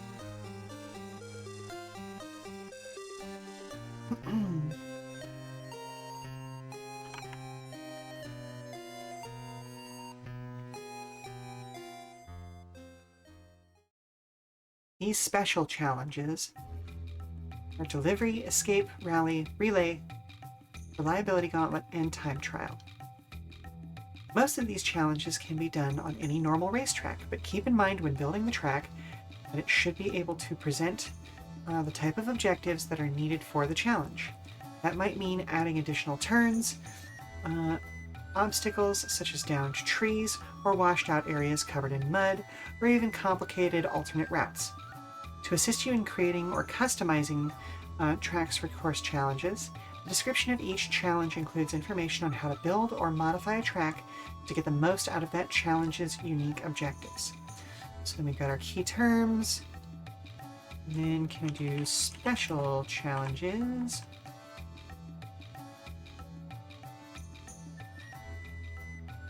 We can. Let's do that, and then we're going to eliminate these 2. Delete 2 rows. There we go.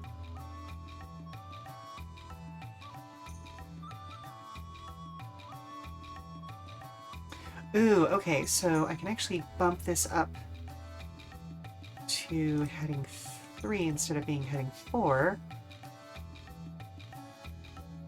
And then I'm gonna copy and move.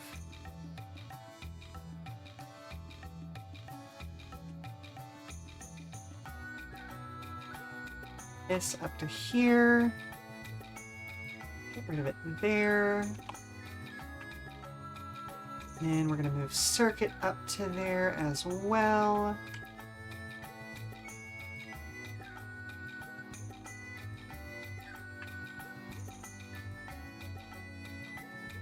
And I'm going to make that, drop that down to heading 4 instead.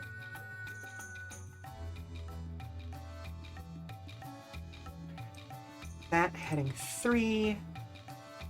Standard challenges.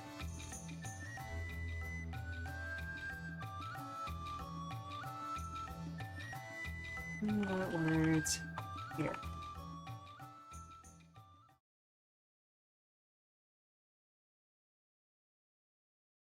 But I remember to add some words there. And then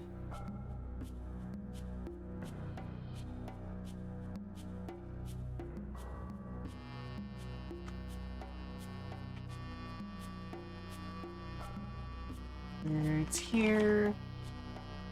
Mostly just in case I don't actually get to writing this right now. And dev. Okay. And then that works there. And so let's do delivery.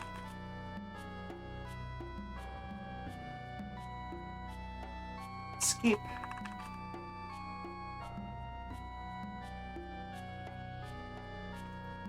Rally. Relay. Oh.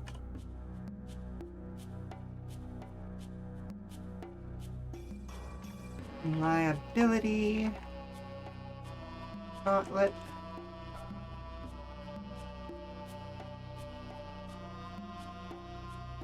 And time trial. There we go.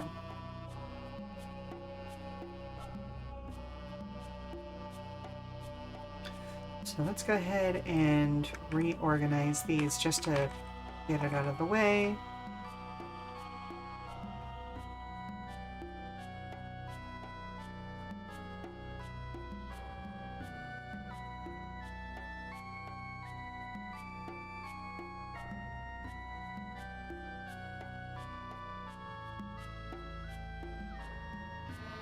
Okay, those are all nicely reorganized. Good stuff. Okay.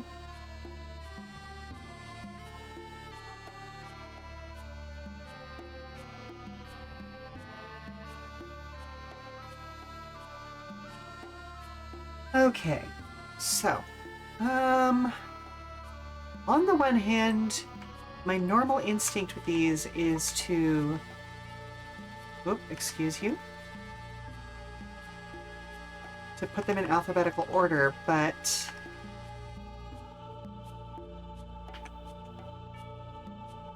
that doesn't really make a lot of sense here. Because, like, starting line, checkpoint, finish line, and objective, like, the first 3 especially are all about hitting specific places on the track. And then objective is a separate thing. So, like, I don't know. Like, I feel like not alphabetizing this list of terms makes sense in this case.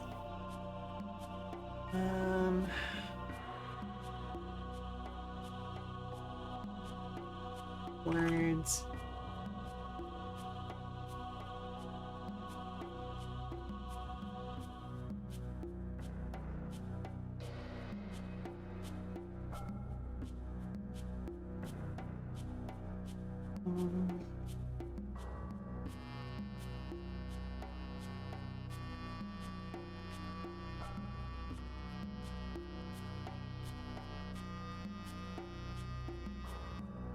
All PCs.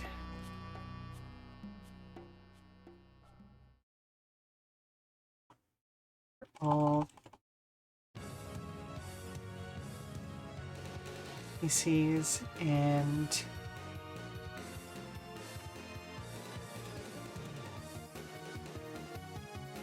NPCs.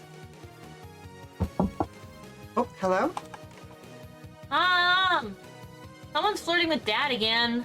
Oh boy. Okay, so is this like stage flirting or like flirting? Like, what are we talking about? Well, he sent me to get you. All right. Well, okay. Yeah. Let him know that I'm on my way.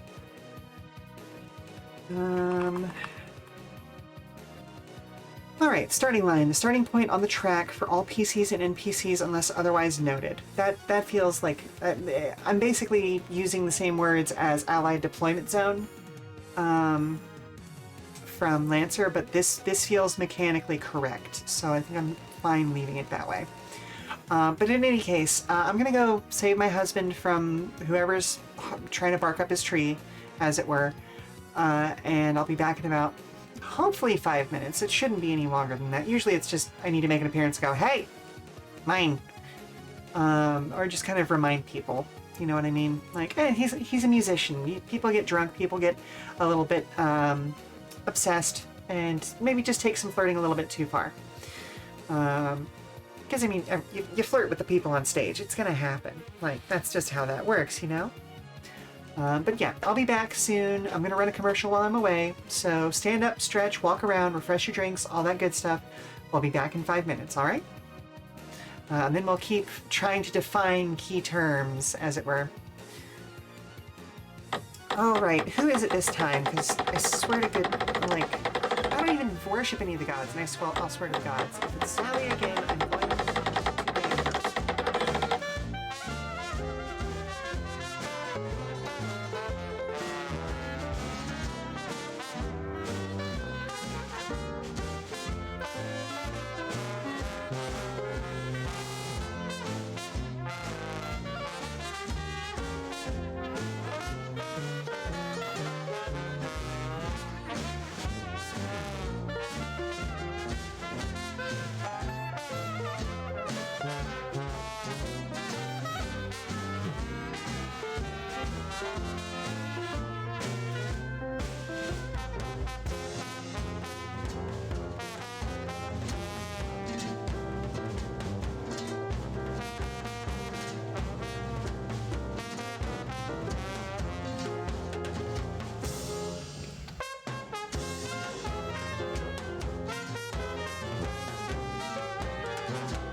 Okay, we are back.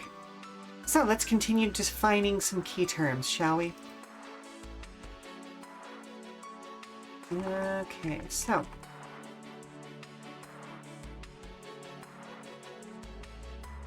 checkpoints. Okay, starting point. Okay, so starting point on the track for all NPCs, or all PCs and NPCs unless otherwise noted. Checkpoint is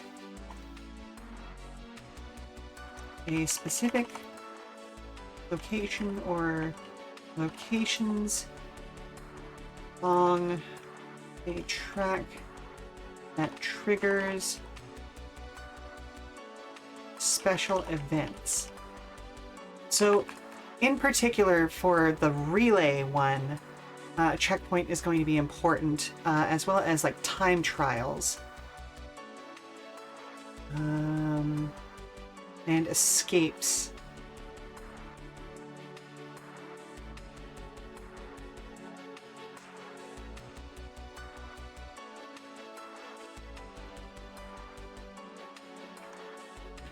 So, special challenges. And I need to drop those. Sorry, I am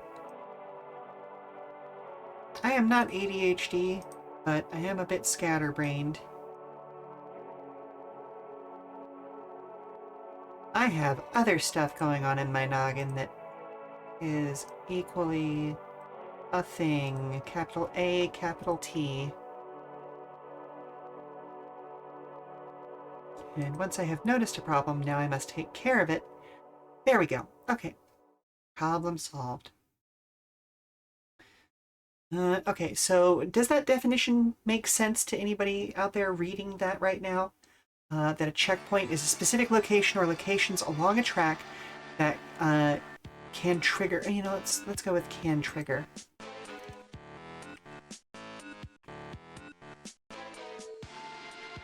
Special events. No, I don't want to say can trigger because, like, basically once you reach a checkpoint,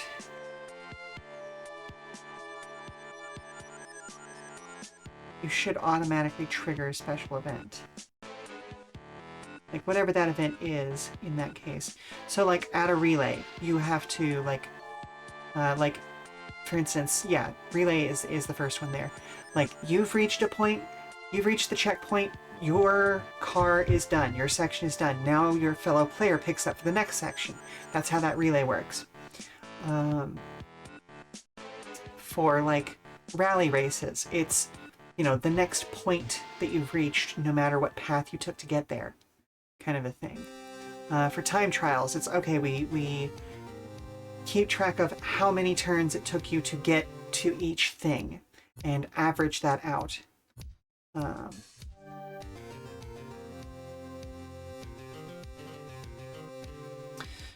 Finish line. That one's going to be fairly straightforward.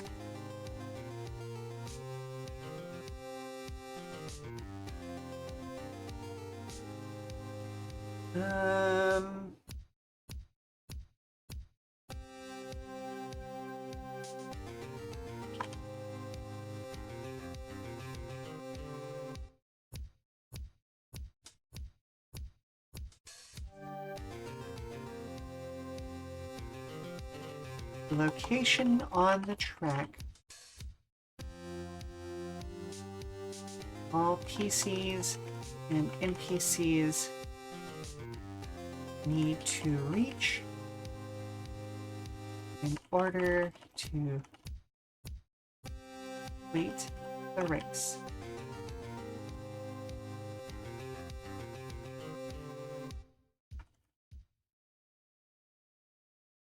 In order to complete the race. Okay, there we go.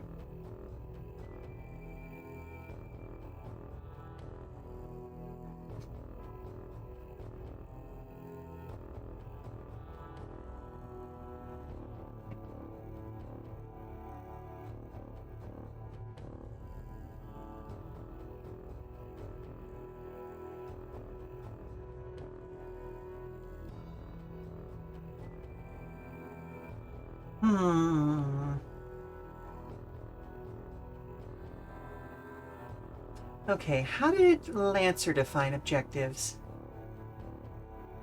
An object or person that the players must reach and interact with. Oh, that's actually a really good one. Object or person that the players must reach or interact with. Period. Cool, and that fits just perfectly in that column. Love that. Love it when that works out.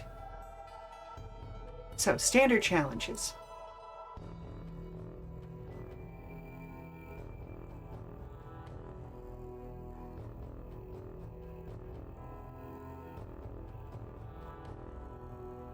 Most races are just about reaching the finish line. Not retching. Reaching.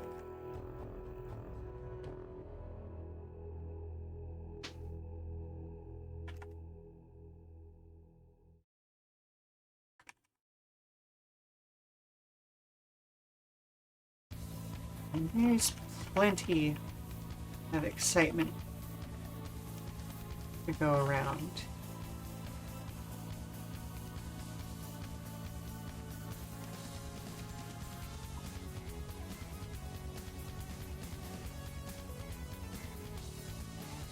On a simple circuit.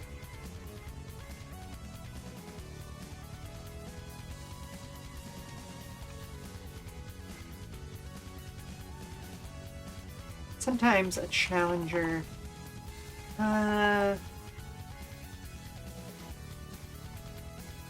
sometimes a character introduce special rules to make things a little more interesting.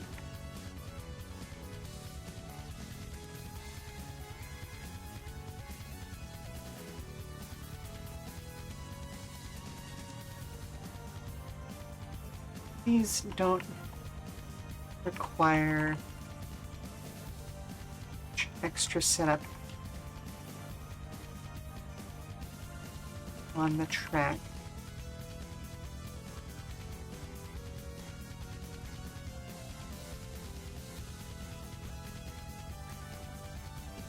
Okay, I can get rid of that. Oh, actually, hang on. Oh, goodness gracious. I've clicked open all comments. It's going to take forever.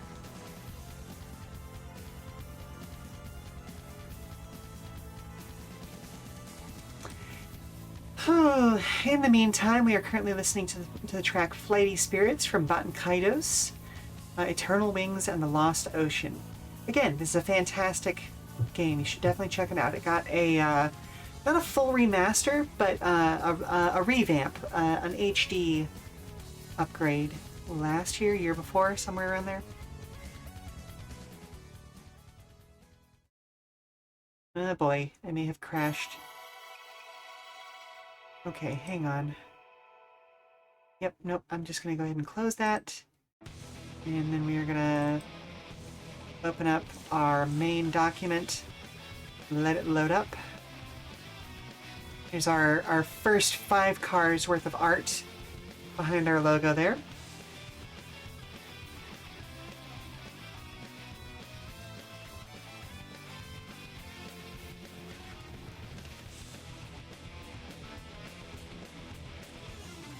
I'm not gonna fuck with it. If they've got a little phantom comment in there, that's fine.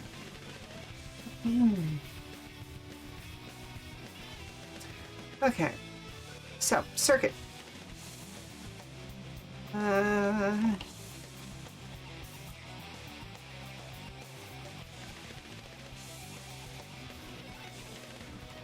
This is the classic, archetypical race.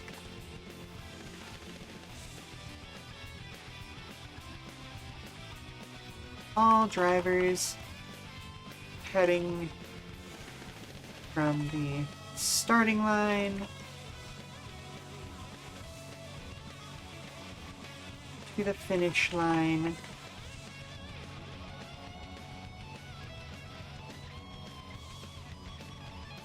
first one.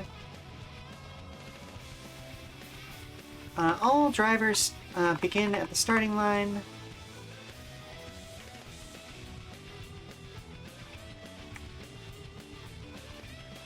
And the first one to cross the finish line is the winner.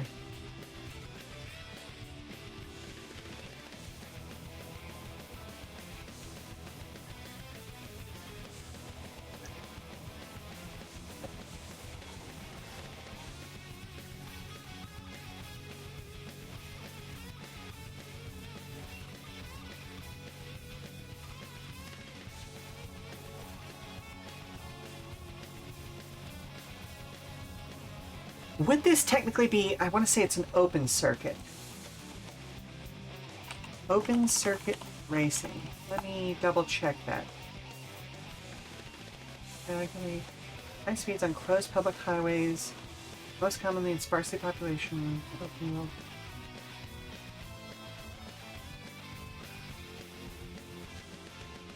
Let's just street circuit.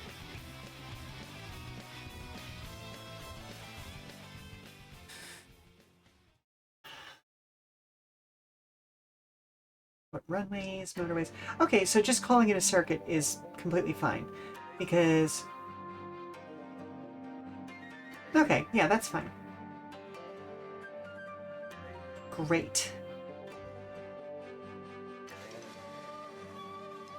All racers begin at the starting line. The first one to cross the finish line is the winner. Some variations exist.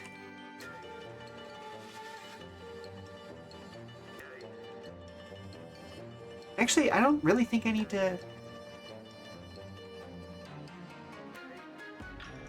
For instance...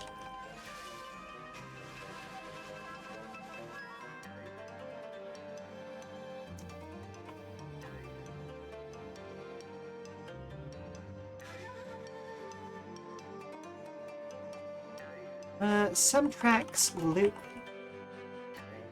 back around.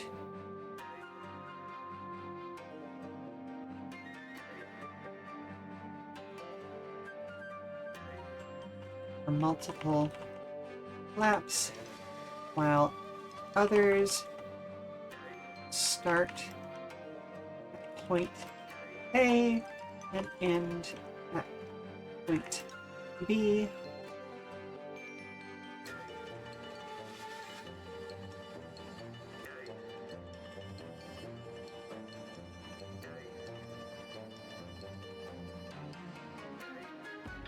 Either way, circuits are the most basic and common type challenge type.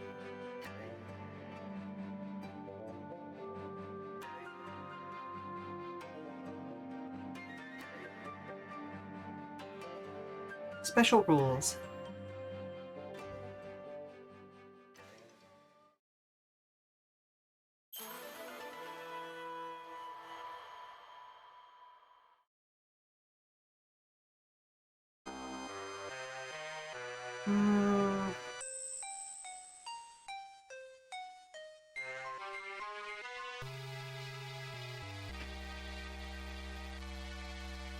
So I'm going to go ahead and delete this so that it doesn't just sit in the infinite stack of comments up there. Create more problems for myself later. Okay, so special rules. Race in which some limitation is set.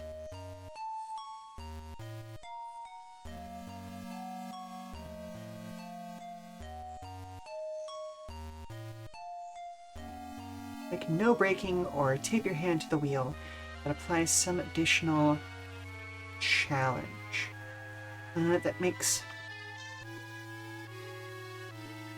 What? Wait up.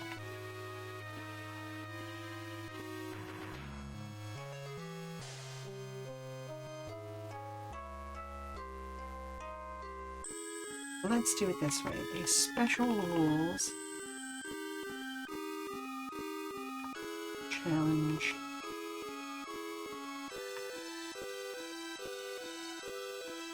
places some limitation on the drivers. Like no braking or tape your hand to the wheel.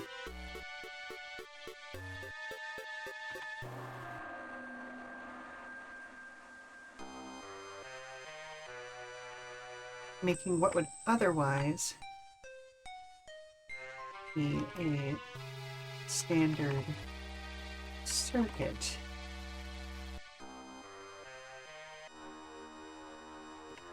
do something more difficult. Or, ooh.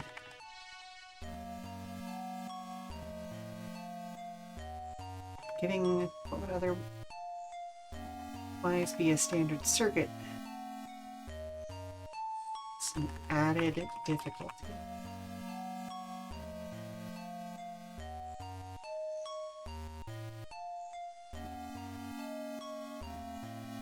No, because difficulty is a game mechanic term.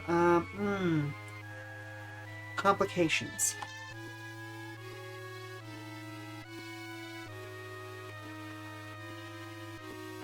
Ooh, did I use complications as a game term? Core assumptions. No, this would have been before that. Leveling up, dice, harm tags, catalog, overheating, corners, statuses and conditions, weather. Oh, I did. Dang it. Okay. Right there. Complications.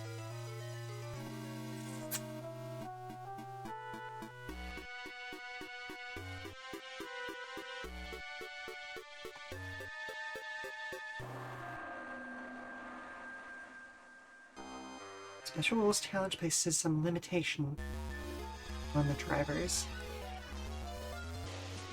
Like no braking or tape your hand to the wheel.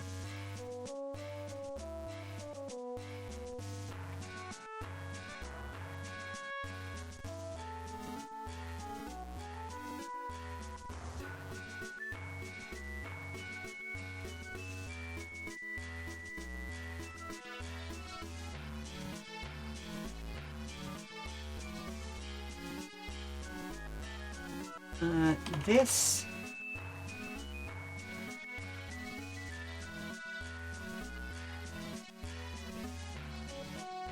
makes what would otherwise be a standard circuit more complicated.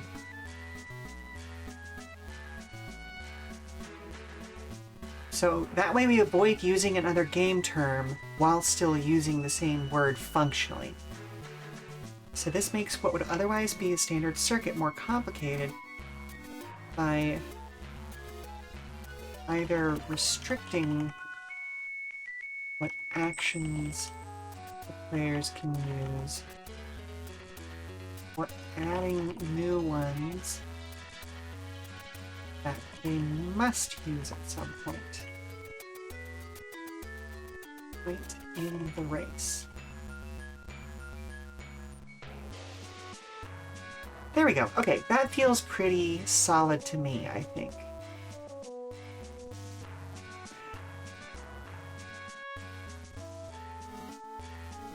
Nope. So a special rules challenges places some limitation on the drivers, like no braking or tape your hand to the wheel.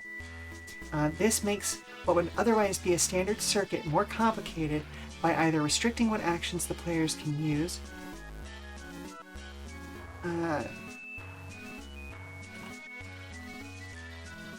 changing how normal actions or checks work,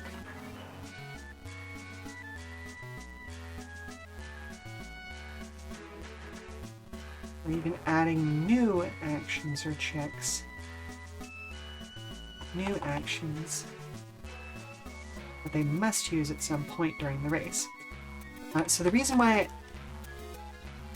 I added that middle clause there is because I'm thinking about the tape your hand to the wheel special rule, because like you can still make, like, okay, let's say you tape your left hand to the wheel. You can still make a right-hand turn fairly easily, but making a left-hand turn becomes a major struggle, depending on how long your arms are and like how you positioned your chair and all that sort of fun stuff. If you've ever seen the series Initial D, I think they called it a gum tape race in that one, where he quickly discovered that like turning one direction was fine, but turning the other direction was nearly impossible. A Special Rules Challenge places some limitation on the drivers, like no braking or tape your hand to the wheel. This makes what would otherwise be a standard circuit more complicated by either restricting what actions the players can use, changing how normal actions or checks work, or even adding new actions that they must use at some point in the race.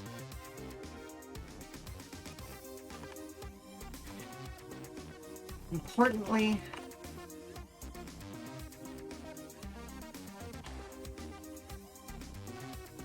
I'm not going to specify. I don't feel like I need to add another paragraph there. Like, that feels very clear that it's about, like, the fact that this is putting special rules on the player or their No, the fact that I'm having to explain it out loud to you means I should explain it in the rulebook. Importantly, these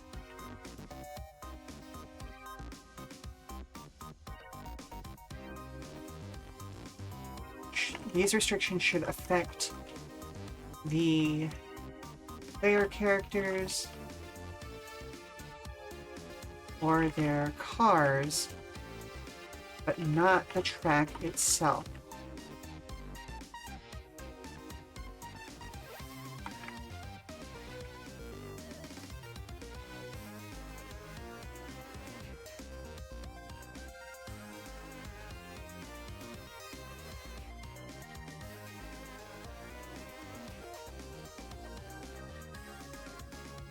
Design of the track itself. There we go, because it's going to change how they interact with the track, but it shouldn't change the design of the track.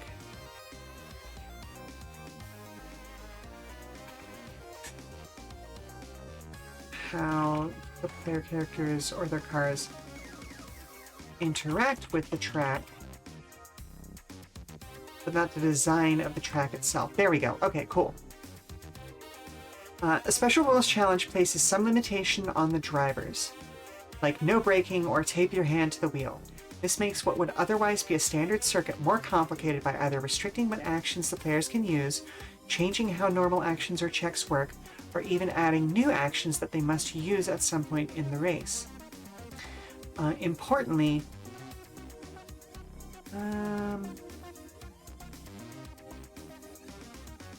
no.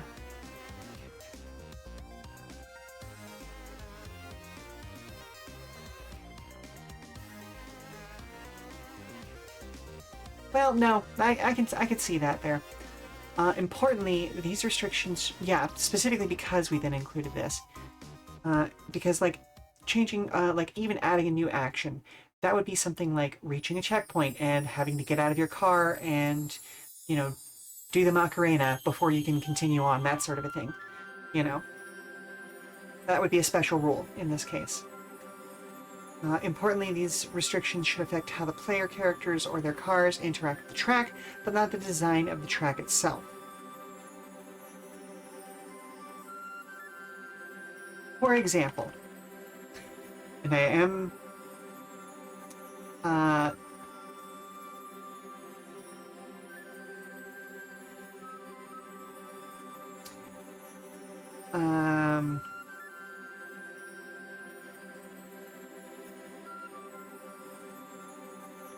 characters might be required to stop at a certain checkpoint and perform a simple dance, and before being allowed or continuing on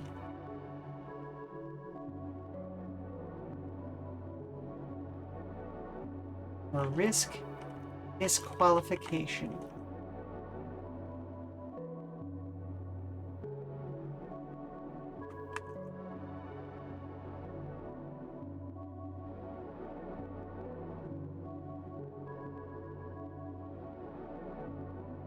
Or no, not risk, or be disqualified. Yeah, I'll go ahead and accept that. Thank you.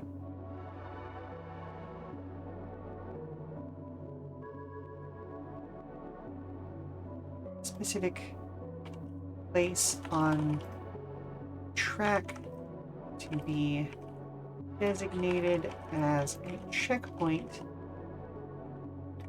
not for part of the track to be changed.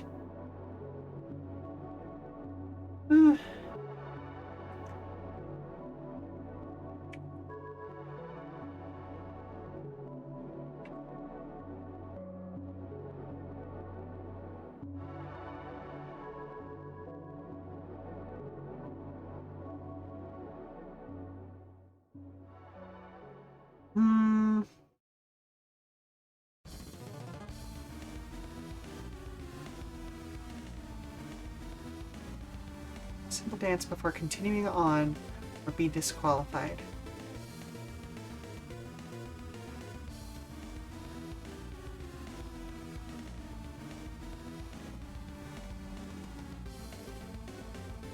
Let's call that one dance break, you know? Okay, special challenges. We're gonna go ahead and insert a column break there.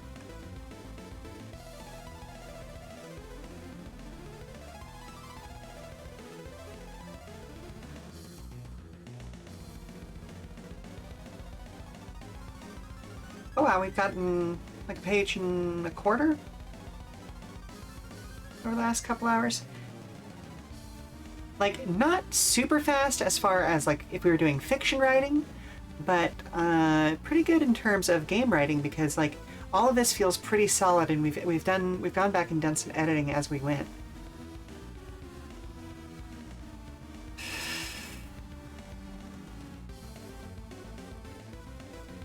Okay, so special challenges. Let's see, what are we? Okay, most races are just about reaching the finish line.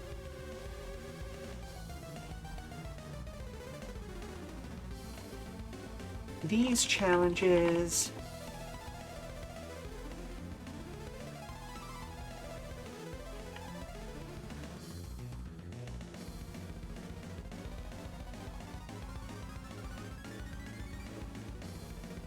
infrastructure.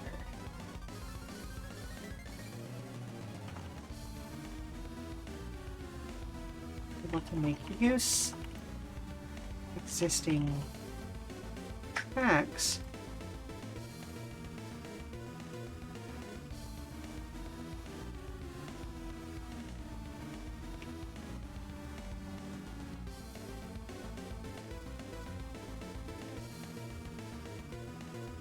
We'll use those tracks some way that will benefit from having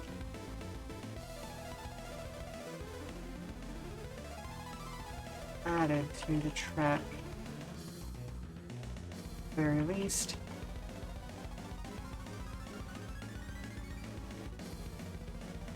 If not, require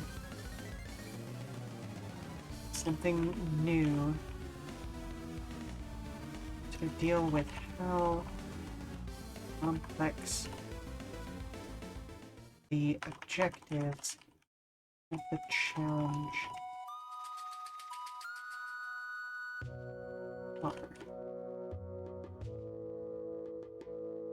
Okay, these challenges are the ones that require some special infrastructure. While they might be able to make use of existing tracks, all of them will use those tracks in some way that will benefit from having extra material added to the track.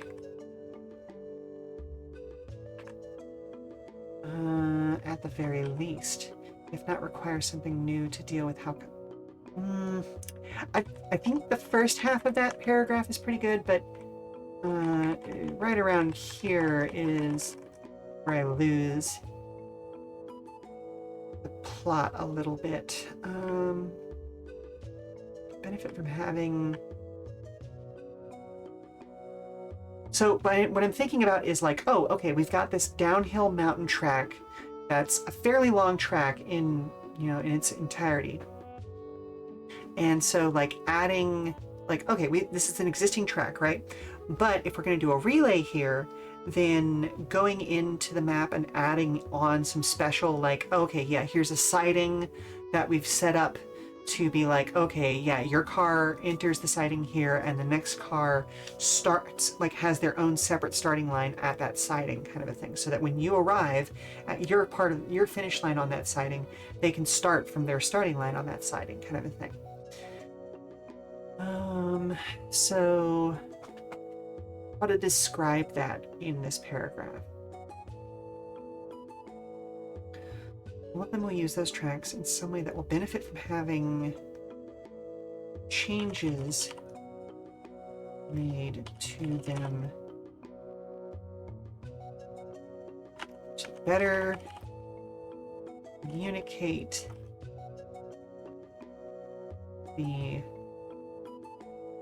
added objectives. The objectives added by the challenge.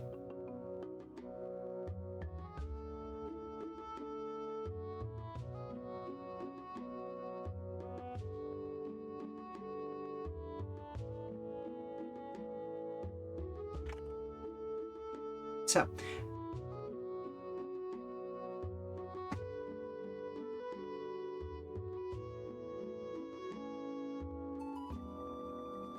these course challenges are the ones that require some special infrastructure. While they might be able to make use of existing tracks, all of them will use those tracks in some way that will benefit from having changes made to them to better communicate the objectives added by the challenge.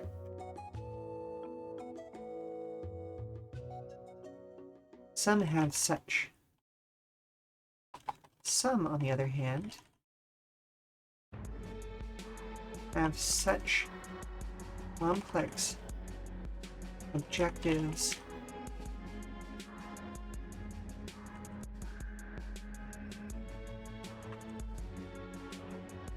that they'll require all new tracks in order to respect, fulfill,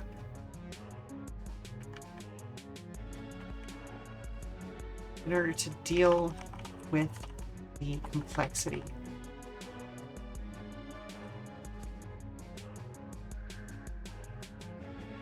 Some, on the other hand, have such... Nope, I can't use complex and complexity in the same sentence. In order to accommodate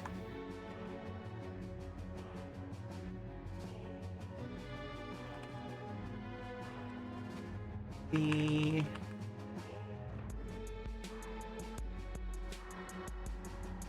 challenge.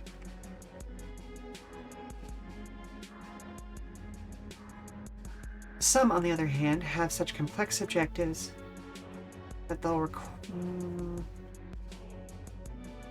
all new tracks in order to accommodate the challenge. Okay, so that works. That sentence works on its own, but does it work as part of the paragraph? These course challenges are the ones that require some special infrastructure. While they might be able to make use of existing tracks, all of them will use those tracks in some way that will benefit from having changes made to them to better communicate the objectives added by the challenge. Some of the course some, on the other hand, have such complex objectives that require all new tracks in order to accommodate.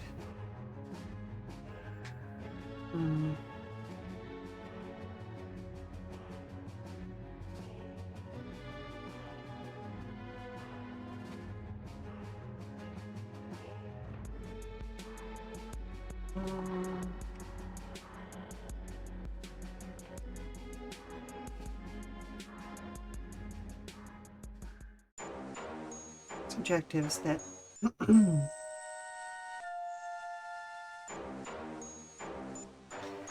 all new tracks in order to accommodate them. There we go. So, these course challenges are the ones that require some special infrastructure. While they might be able to make use of existing tracks, all of them will use those tracks in some way that will benefit from having changes made to them to better communicate their objectives. Some of these challenges, on the other hand,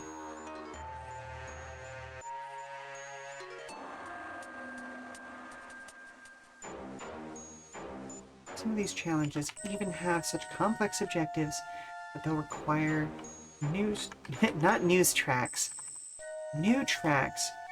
in order to accommodate them.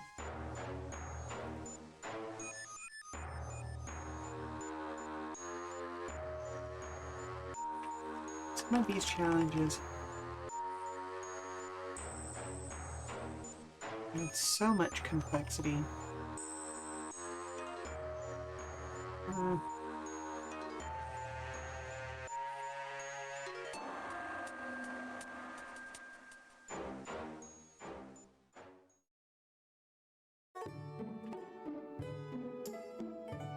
They'll require all new tracks in order to accommodate them.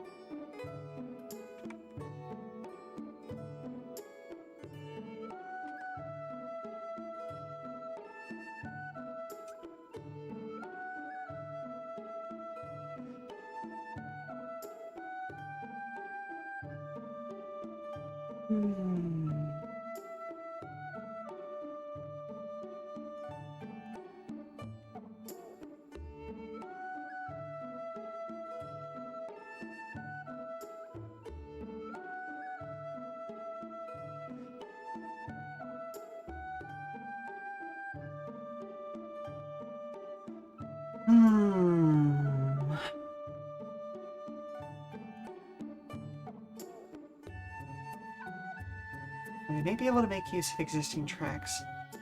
All of them will use those tracks in some way that will benefit from having changes made to them to better communicate their objectives.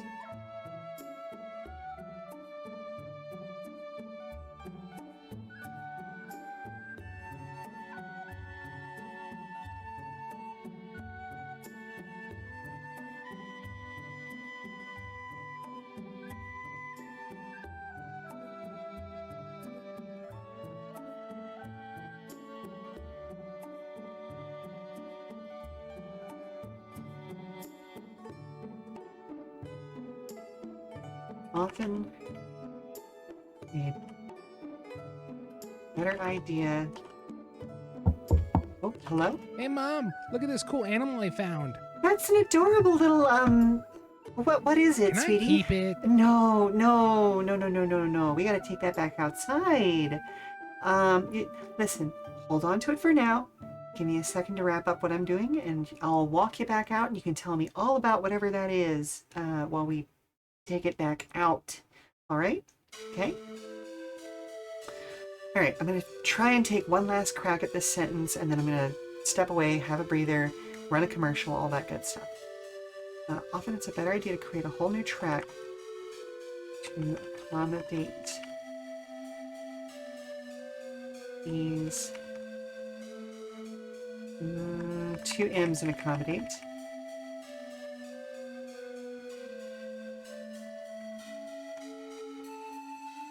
Due to the complexity of their objectives.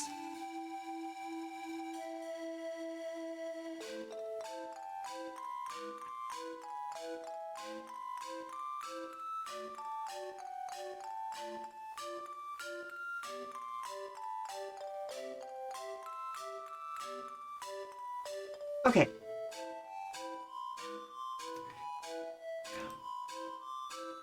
Okay, yep, I'm gonna go make sure that LaFarlane actually puts that little fuzzy thing. I think it's a mole, not sure, it has a little, like, it's very, like, scoopy claws and looked very soft, but I'm gonna go make sure he puts it back outside. I'm gonna run a commercial while we're away. So stand up, stretch, walk around, make sure that you've got your refreshments in hand, all that good stuff. And we'll be back in 5 minutes, all right?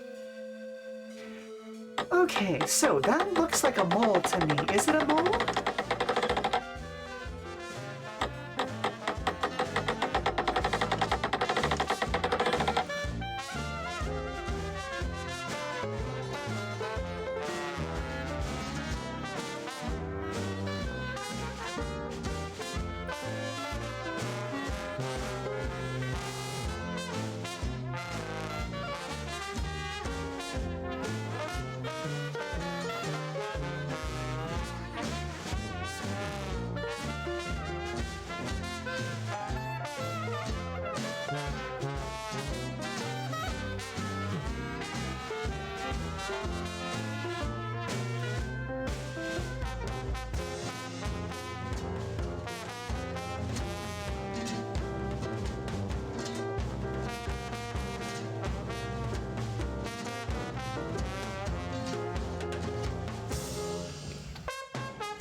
I figure we'll go for another 20, 30, maybe 40 minutes at a push.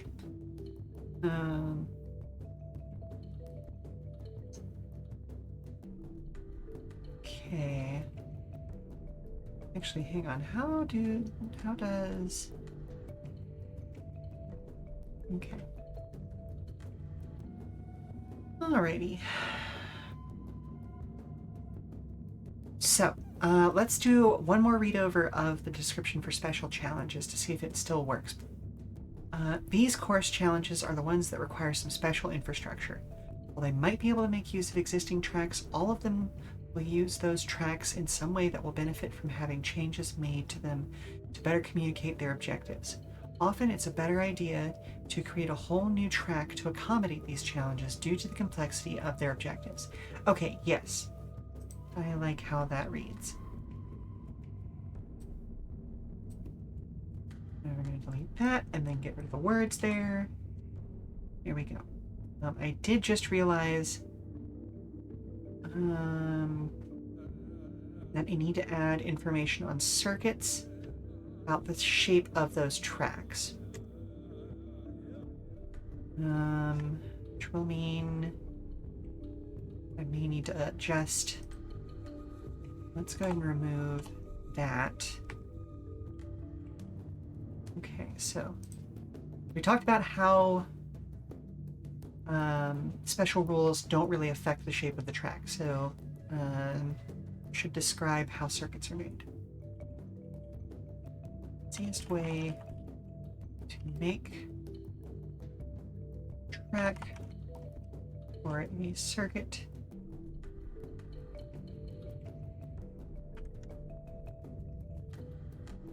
is to mimic shape of a road in the real world.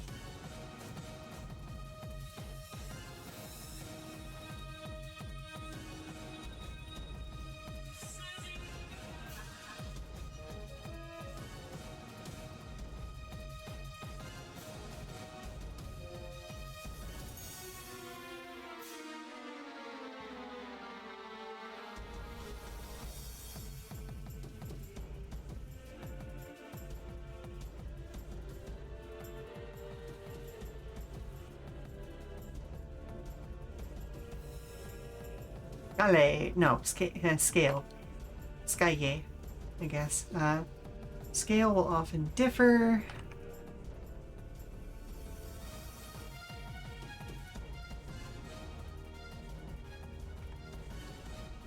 I guess I should say the scale.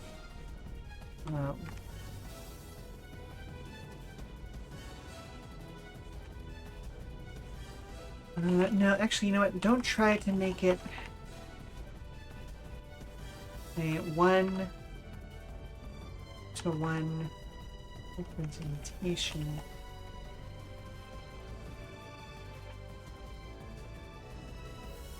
Don't need to make a 1-to-1 recreation.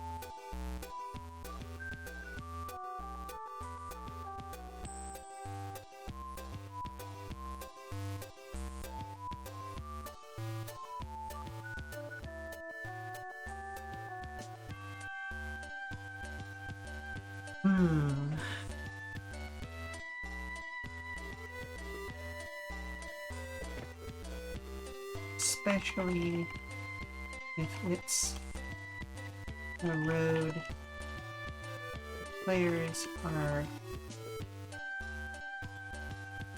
but this can be fun. Especially if it's road players are actually familiar with themselves.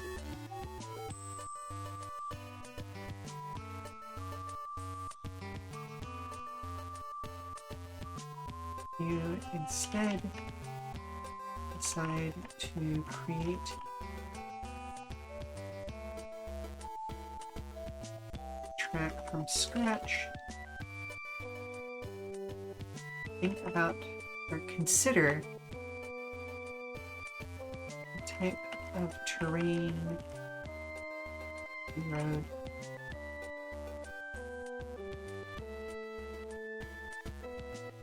built on. Flat terrain often means that roadways go whichever way the designer desires, unless there are existing buildings to work for them.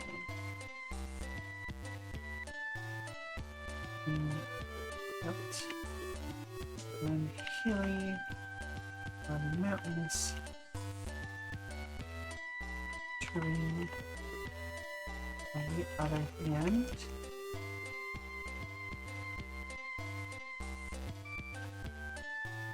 must follow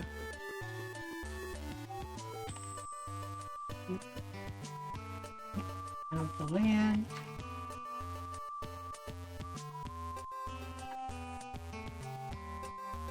So that they can change elevations gradually.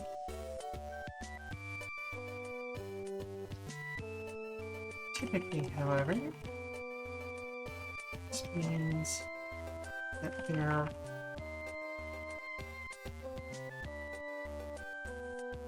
may be unusually turns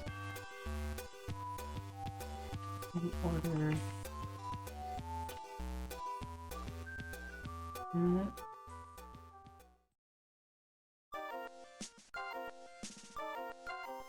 no problem nor for under normal driving conditions.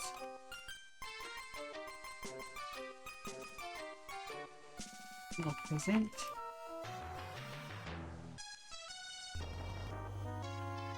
difficult check in drivers picking them at racing speed. There we go. Okay, so let's read back through the circuit description to see how that flows.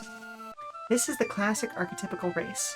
All drivers begin at the starting line, and the first one across the finish line is the winner. Some tracks loop back around for multiple laps, while others start at point A and end at point B.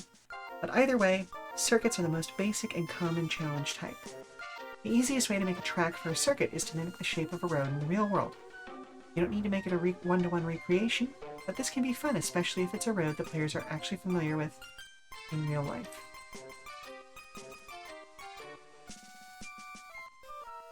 Outside of the game. There we go. If you instead decide to create the track from scratch, hello Circuit! Welcome, welcome, welcome! We are working on not the next update for ProtoDrive, but the update that's going to come after that one. Right now I'm kind of working through specifically describing the different kinds of challenges or objectives that you can set up for each race. If you're not aware of it, ProtoDrive is the racing TTRPG that I am a part of the dev team for. It uses Lancer's engine, like its game engine for lack of a better term, to allow for really, really, really in-depth customization of the cars. But we've done our best to make some improvements to how Lancer handles role-playing by introducing systems that reward characters or reward players for creating drama in roleplay with tokens and things they can use to change situations in the actual races as well. Because Lancer is great for combat, but is kind of notoriously bad at doing roleplay stuff. And so we've introduced some changes that we hope make roleplay a little more rewarding for people. And I know that there are additional Lancer books that kind of like do that for Lancer as a system, but we're like the core system is all we have access to as far as like licensing and stuff goes. So we've kind of gone like we weirdly ended up doing some similar things to what they did because we were pulling from the same resources, but also picked up some interesting stuff that's kind of custom to us and or pulled from other games that they weren't really connecting themselves to. So yeah, anyway, right now I'm kind of doing a proofread of one of the challenge types. So let me start from the beginning again. This is the circuit. This is the classic archetypical race. Or archetypical race, I should say. All drivers begin at the starting line, and the first one across the finish line is the winner. Some tracks loop back around for multiple laps, while others start at point A and end at point B. But either way, circuits are the most basic and common challenge type. The easiest way to make a track for a circuit is to mimic the shape of a road in the real world. You don't need to make it a one-to-one recreation, but this can be fun, especially if it's a road the players are actually familiar with outside of the game.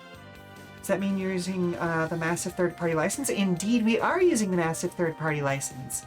And in fact, I'm pretty sure we're the first whole hog game to make use of the massive third-party license. A lot of people have made use of it to, create special missions and new mechs and things within the actual Lancer universe, but we are using the massive third-party license whole hog to create a whole new system. And it's actually fully playable right now on itch.io. Let me actually grab the ProtoDrive link /ProtoDrive. There we go. Thank you. So if you want to check it out for yourself, you can find it there. We have been working on this since 2021. I actually specifically had to contact Tom at Massive Press to find out, like, hey, does this third-party license actually cover new systems, or is it just meant to be adventure hooks and stuff like that? And we got the go-ahead. Hey, yep, everything within the core book, the text of the core book is fair game.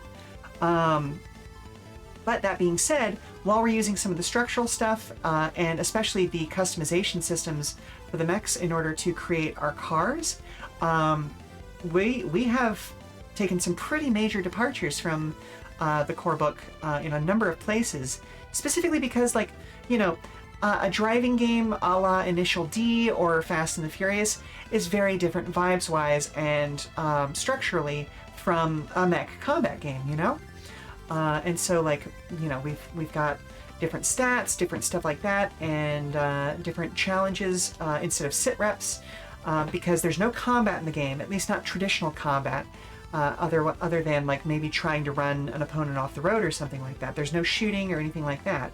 So turn structure is fairly different.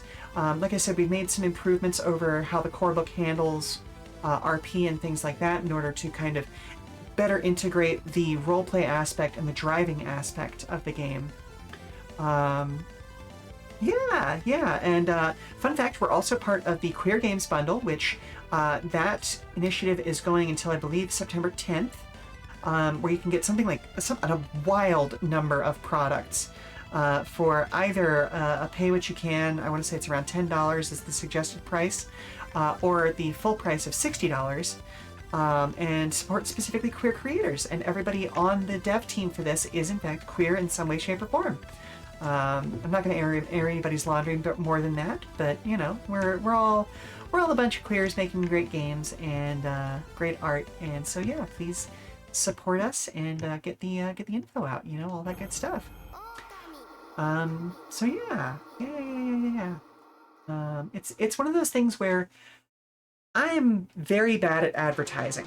And so while this is an enormous thing to do, like, I'm going to say even like version 0.7 point something, which includes all of the player aspects of the game and makes it fully playable, is already 140 some odd pages without most of the art that we're trying to add eventually. And version 0.8, which I'm hoping to get up either today or later this week, maybe tomorrow. Tomorrow will be a more open day for me, since I'm not going to be streaming it. So it may happen tomorrow instead. Is the first third half of the GM section, which just adds more like complexity to how you can run long-form campaigns.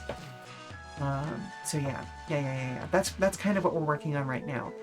Is the next update after that first third, to add in specifically like, okay, here are specific challenges, so like circuit races, or adding in special rules, or doing time trials, deliveries, escapes, rallies, relays, reliability stuff, like that kind of a thing. And then getting into like advice for world building on top of that. So yeah, it's a hell of a lot of fun. We've had a lot of fun doing it. I need to do a new actual play of it with everything that's been added since the first actual play I did with Cap a couple of years ago, Captain Hurricane, specifically, because we did this for his birthday. You know, like I was like, hey, bud, do you want to, like, he actually came and asked, hey, would you mind running a session of this? At the time, we were in version like 0.2 or something, so we've come a long way from there. So anyway, if you instead decide to create the track from scratch, consider the type of terrain the road was built on. Flat terrain often means that roadways can go whichever way the designer desires, unless there are existing buildings to work around. Roads being built on hilly or mountainous terrain, on the other hand, must follow the shape of the land, but they can change elevations gradually. Instead of dropping off dangerously. Typically, however, this means that there may be unusually tight turns that are no problem under normal driving conditions, but will present a difficult challenge for any drivers taking them at racing speeds. Ooh, I don't like how that pops off.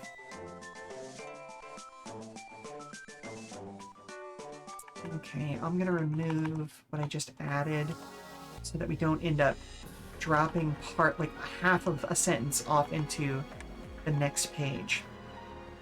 Okay, that's fine.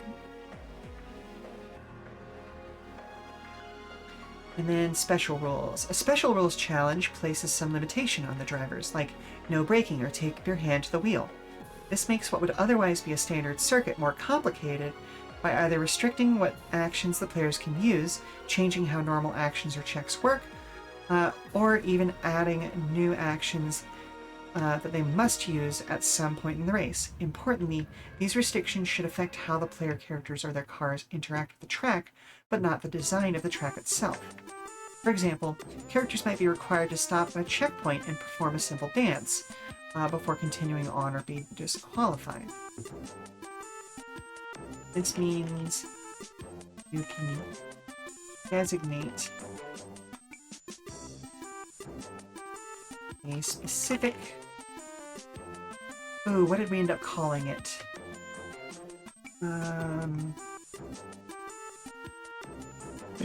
Yeah, as far as like complexity of the build goes, Circuit, just because if you've designed for Lancer, you know how complex stuff can get. We've got 13 basic chassis, so you've got the standard, as well as 4 for every company that we've created for this game, and then I want to say it's something like 66 different parts. So there's a lot of build complexity here, and building and sponsorship levels, as we call them here, works very similar to how licensing levels work in Lancer.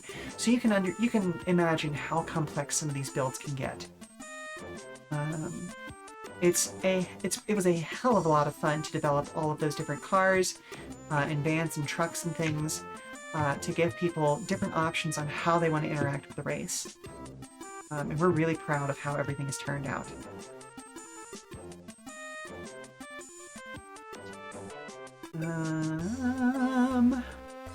Structure of play, the meetup, downtime, bracing, spaces. That's the one I need to. Okay, what was the specific terminology that I ended up using there? Oh, okay. I can just say a specific space. Okay, good. I did go with something fairly easy. Session planning. Special rules. Okay. Specific space on the track has a checkpoint, but don't necessarily to add anything to the track. Do so. Now this means you can designate a specific track on the space as a checkpoint. Action must be performed. Don't necessarily need to add anything to the track to do so. There we go. Okay, cool. Next up is special challenges. These course challenges are the ones that require some special infrastructure. While they may be able to use, or might be able to make use of existing tracks, all of them will use those tracks in some way that will benefit from having changes made to them in order to communicate their objectives. Often, it's a better idea to create a whole new track to accommodate these challenges due to the complexity of their objectives, rather than struggling to squeeze. No, I'm not. I'm gonna leave it at that. But I am going to insert a column break.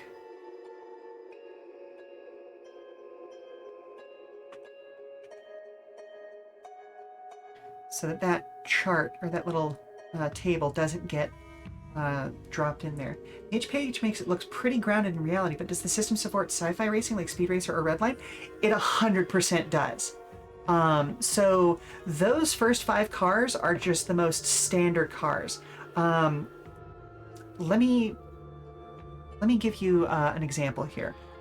So one of the cars, like, we got kind of silly with some things. Like, the idea is that, like, this is a near future or sci-fi future, however you want to build it, where, like, fast manufacturing and stuff is no longer an issue. We still include gigantic 3D printers like what they have in Lancer. Power systems are not a concern necessarily by default. If you want to make it a point that, like, all these cars still run on gasoline, and so, like, the environmental issue is a problem, cool. We kind of hand wave that with, like, oh, don't worry about that. These are all, like, powered by some sort of energy cell. They do the thing. Don't worry about the environmental aspect of it. We want you to have a Fast and the Furious, an Initial D, that sort of a thing, rather than, you know, like NASCAR, where you have to think about, like, pollution and all that sort of fun stuff. So you could absolutely do something Speed Racer with it. The 4 different companies that we've got, like, all of the cars are drawn and have like the parts of, like, tires and stuff like that. So, like, we don't have any flying vehicles necessarily, or floating vehicles, but you could probably hand wave that a little bit, because, like, I'm just thinking of, like, the cars in Appleseed, where they start with their tires like on the ground, but once you get up to speed, they become like hovercraft of some sort. And so, like, different hover systems in that point, you can hand wave that and be like, oh, these ones have better traction than these, and do different things like that. But, like, let's just take a look at some actual parts. Like, Bold Motors is very much kind of our American, our USian muscle cars. Bold Motors got its start making the muscle cars of yesteryear. That heart still beats within them, but these days they've crossed new frontiers and pushed even further afield. These powerful motors that once dragged their cars along straight highways now find new connections thanks to their top-of-the-line off-roading technology, alongside safety features that'll keep the kids in back comfortable even under even the worst conditions. So yeah, think like the Bold Brumby. It's a Jeep. It's a Ford Bronco. It's, you know, the big, powerful, open top thing for off-roading. it's got extra high beams as like a roof-mounted light that can provide extra illumination during the night complication, ignores the night complication, that sort of thing. Weather-reactive transmissions, off-road tires. But then we've also got some silly stuff like the Bold McKinney, always deliver, every time. It's a work van, but it's a work van that's been modified in such a way that it can also be used for street racing. So that's Bold's gimmick. They're the muscle cars, the big USian kind of cars. And then, the Ultra Hauler is one that we've got the art mostly done for, but it's not actually in the book yet. But think like a pickup truck. That's what we're looking at here. Based around like the spark of the idea came from the Ford Super Duty. And then we've got Murakami Heavy Industries. So these are like, think Japanese style cars. Very compact, very good in inner cities, that sort of a thing. The Chijitsu was one of the first ones that we designed. Like, again, very standard kind of like, okay, this is good in this kind of environment style of motors. Decent transmissions, nitro injectors, that sort of a thing. The Odoru, again, more sporty sort of car, but then we've also got fun things in here like the Oji, no, not that one, the Yosei. So this is like your prototypical key truck. But this is kind of where we really first start seeing some parts that are having fun with it, because its core system, for instance, is anti-isekai braking. And the actual functional thing of that is, as a reaction, after failing a control check, you can spend 1 core power to instead automatically pass that check but reduce your speed to 0. So you might be going a wildly fast speed that if you fail this control check, you're going to structure yourself. Nope, I have passed the check, but I immediately come to a stop and I do not hit the small child or the hurried businessman that was running across the street. Hence the name anti-isekai braking, right? And then we get into like Wright Clark. Wright Clark is kind of your British kit car style sort of a thing. They have some fun with it. The Formula 87 looks like a Formula 1 car, runs on regular Formula 87 gasoline, But the funnest thing in this is the T5 UFO. It's definitely not a UFO that some British farmer found in his field one day and they retrofitted into a car. If you're familiar with like classic cars, we got the idea for this from the Peel Trident, which just looks like a tiny UFO. And we kind of ran with it from there. So they've got some really weird alien technology in this thing, from the temporal lockdown module to the counter crush omni bumper and the emergency quantum tunneling core system. So the basic cars, as you can see from this point, are all fairly grounded, but we got some sci-fi tech in them. DeFalco is another one. This is your Italian car company. Gotta go fast. We move in a straight line. So think like, the Maserati Gran Turismo, the Lamborghini Countach, the DeFalco Merlin, magically fast, dangerously thrilling. This is based on the Ferrari Stradale, but it literally explodes to go faster. Its core system, ICAST Fireball. Immediately gain plus 10 speed and plus 4 heat and create a haphazard in the road segment behind you. Yep, you sure do explode. Yeah, and its cooling system, okay, I want to reduce my heat to 0. We're gonna just vent CO2 over the engine compartment. So yeah, we've got some fun stuff, and we've got expansions coming up once we get this core book finished that are going to introduce more directly like sci-fi cars, as well as we've got an expansion planned for bringing combat back into the system via what we've called the Angry Andy update, based on like Mad Max sort of stuff. So hacking the existing chassis with added weapons and things like that. Yeah, like I said, we want to bring in like some sci-fi stuff. We also want to do like a go-karts expansion that is all size 1/2 is the biggest you get in that. Like we're going to introduce size 1/4 and size 1/8 as well. Because like it affects how your control systems work and your control checks work because of the weight categories. And just that'll be silly, you know, like, oh hey, we're doing go-karts today. It's a small thing, nobody's gonna have any major crashes, all that sort of fun stuff. And we may even do something like mini 4-wheel drive racing, where like if you've ever played the Yakuza series, the little model car races from the Yakuza series, that's mini 4-wheel drive, that sort of a thing. So we have big plans, and if you'd be interested in helping design some of those big plans, get with me on Discord, because I'm just saying, it could be a lot of fun to work on these sorts of things. And if you've already done some design work in Lancer, you're already well familiar with how this system operates on a basic level.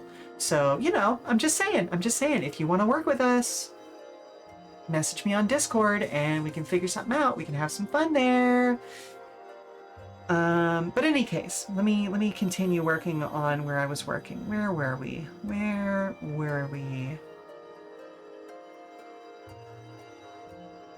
Special challenges. Okay, so I had just bumped this down. Actually, you know what? Let's see. We've been streaming for about 3.5 hours at this point. This feels like a good place to pick up next week when I start working on this again. Because we've got a good description for like the special challenges section. I've got 6 special challenges, so I can pick up working on like actually defining a delivery track. So yeah, I do think that works out well. So yeah, let's head back over to the just chatting screen, and I'll figure out a place to send you all off to. I do see that a certain Very Tart VTuber's in our chat right now and has been hanging out. Are you going to be doing more art today, Barry? Are you already doing some more art? Let's see. Okay, I don't see that you're online. That's fine. Let's see. Who is online right now? Do I know anybody who's online?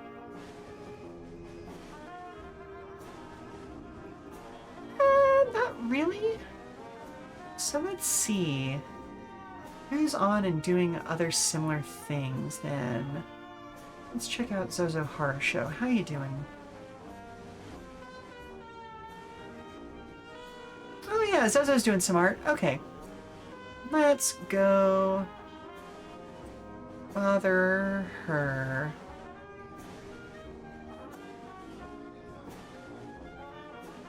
Come on, system. We can get set up to do this. Okay, well, in any case, thank you very much for stopping by, Weary Travelers. I hope you've enjoyed today's TTRPG Tuesday stream. I will be back this Friday, September 5th, I think, to continue Final Fantasy XIV's main story quest.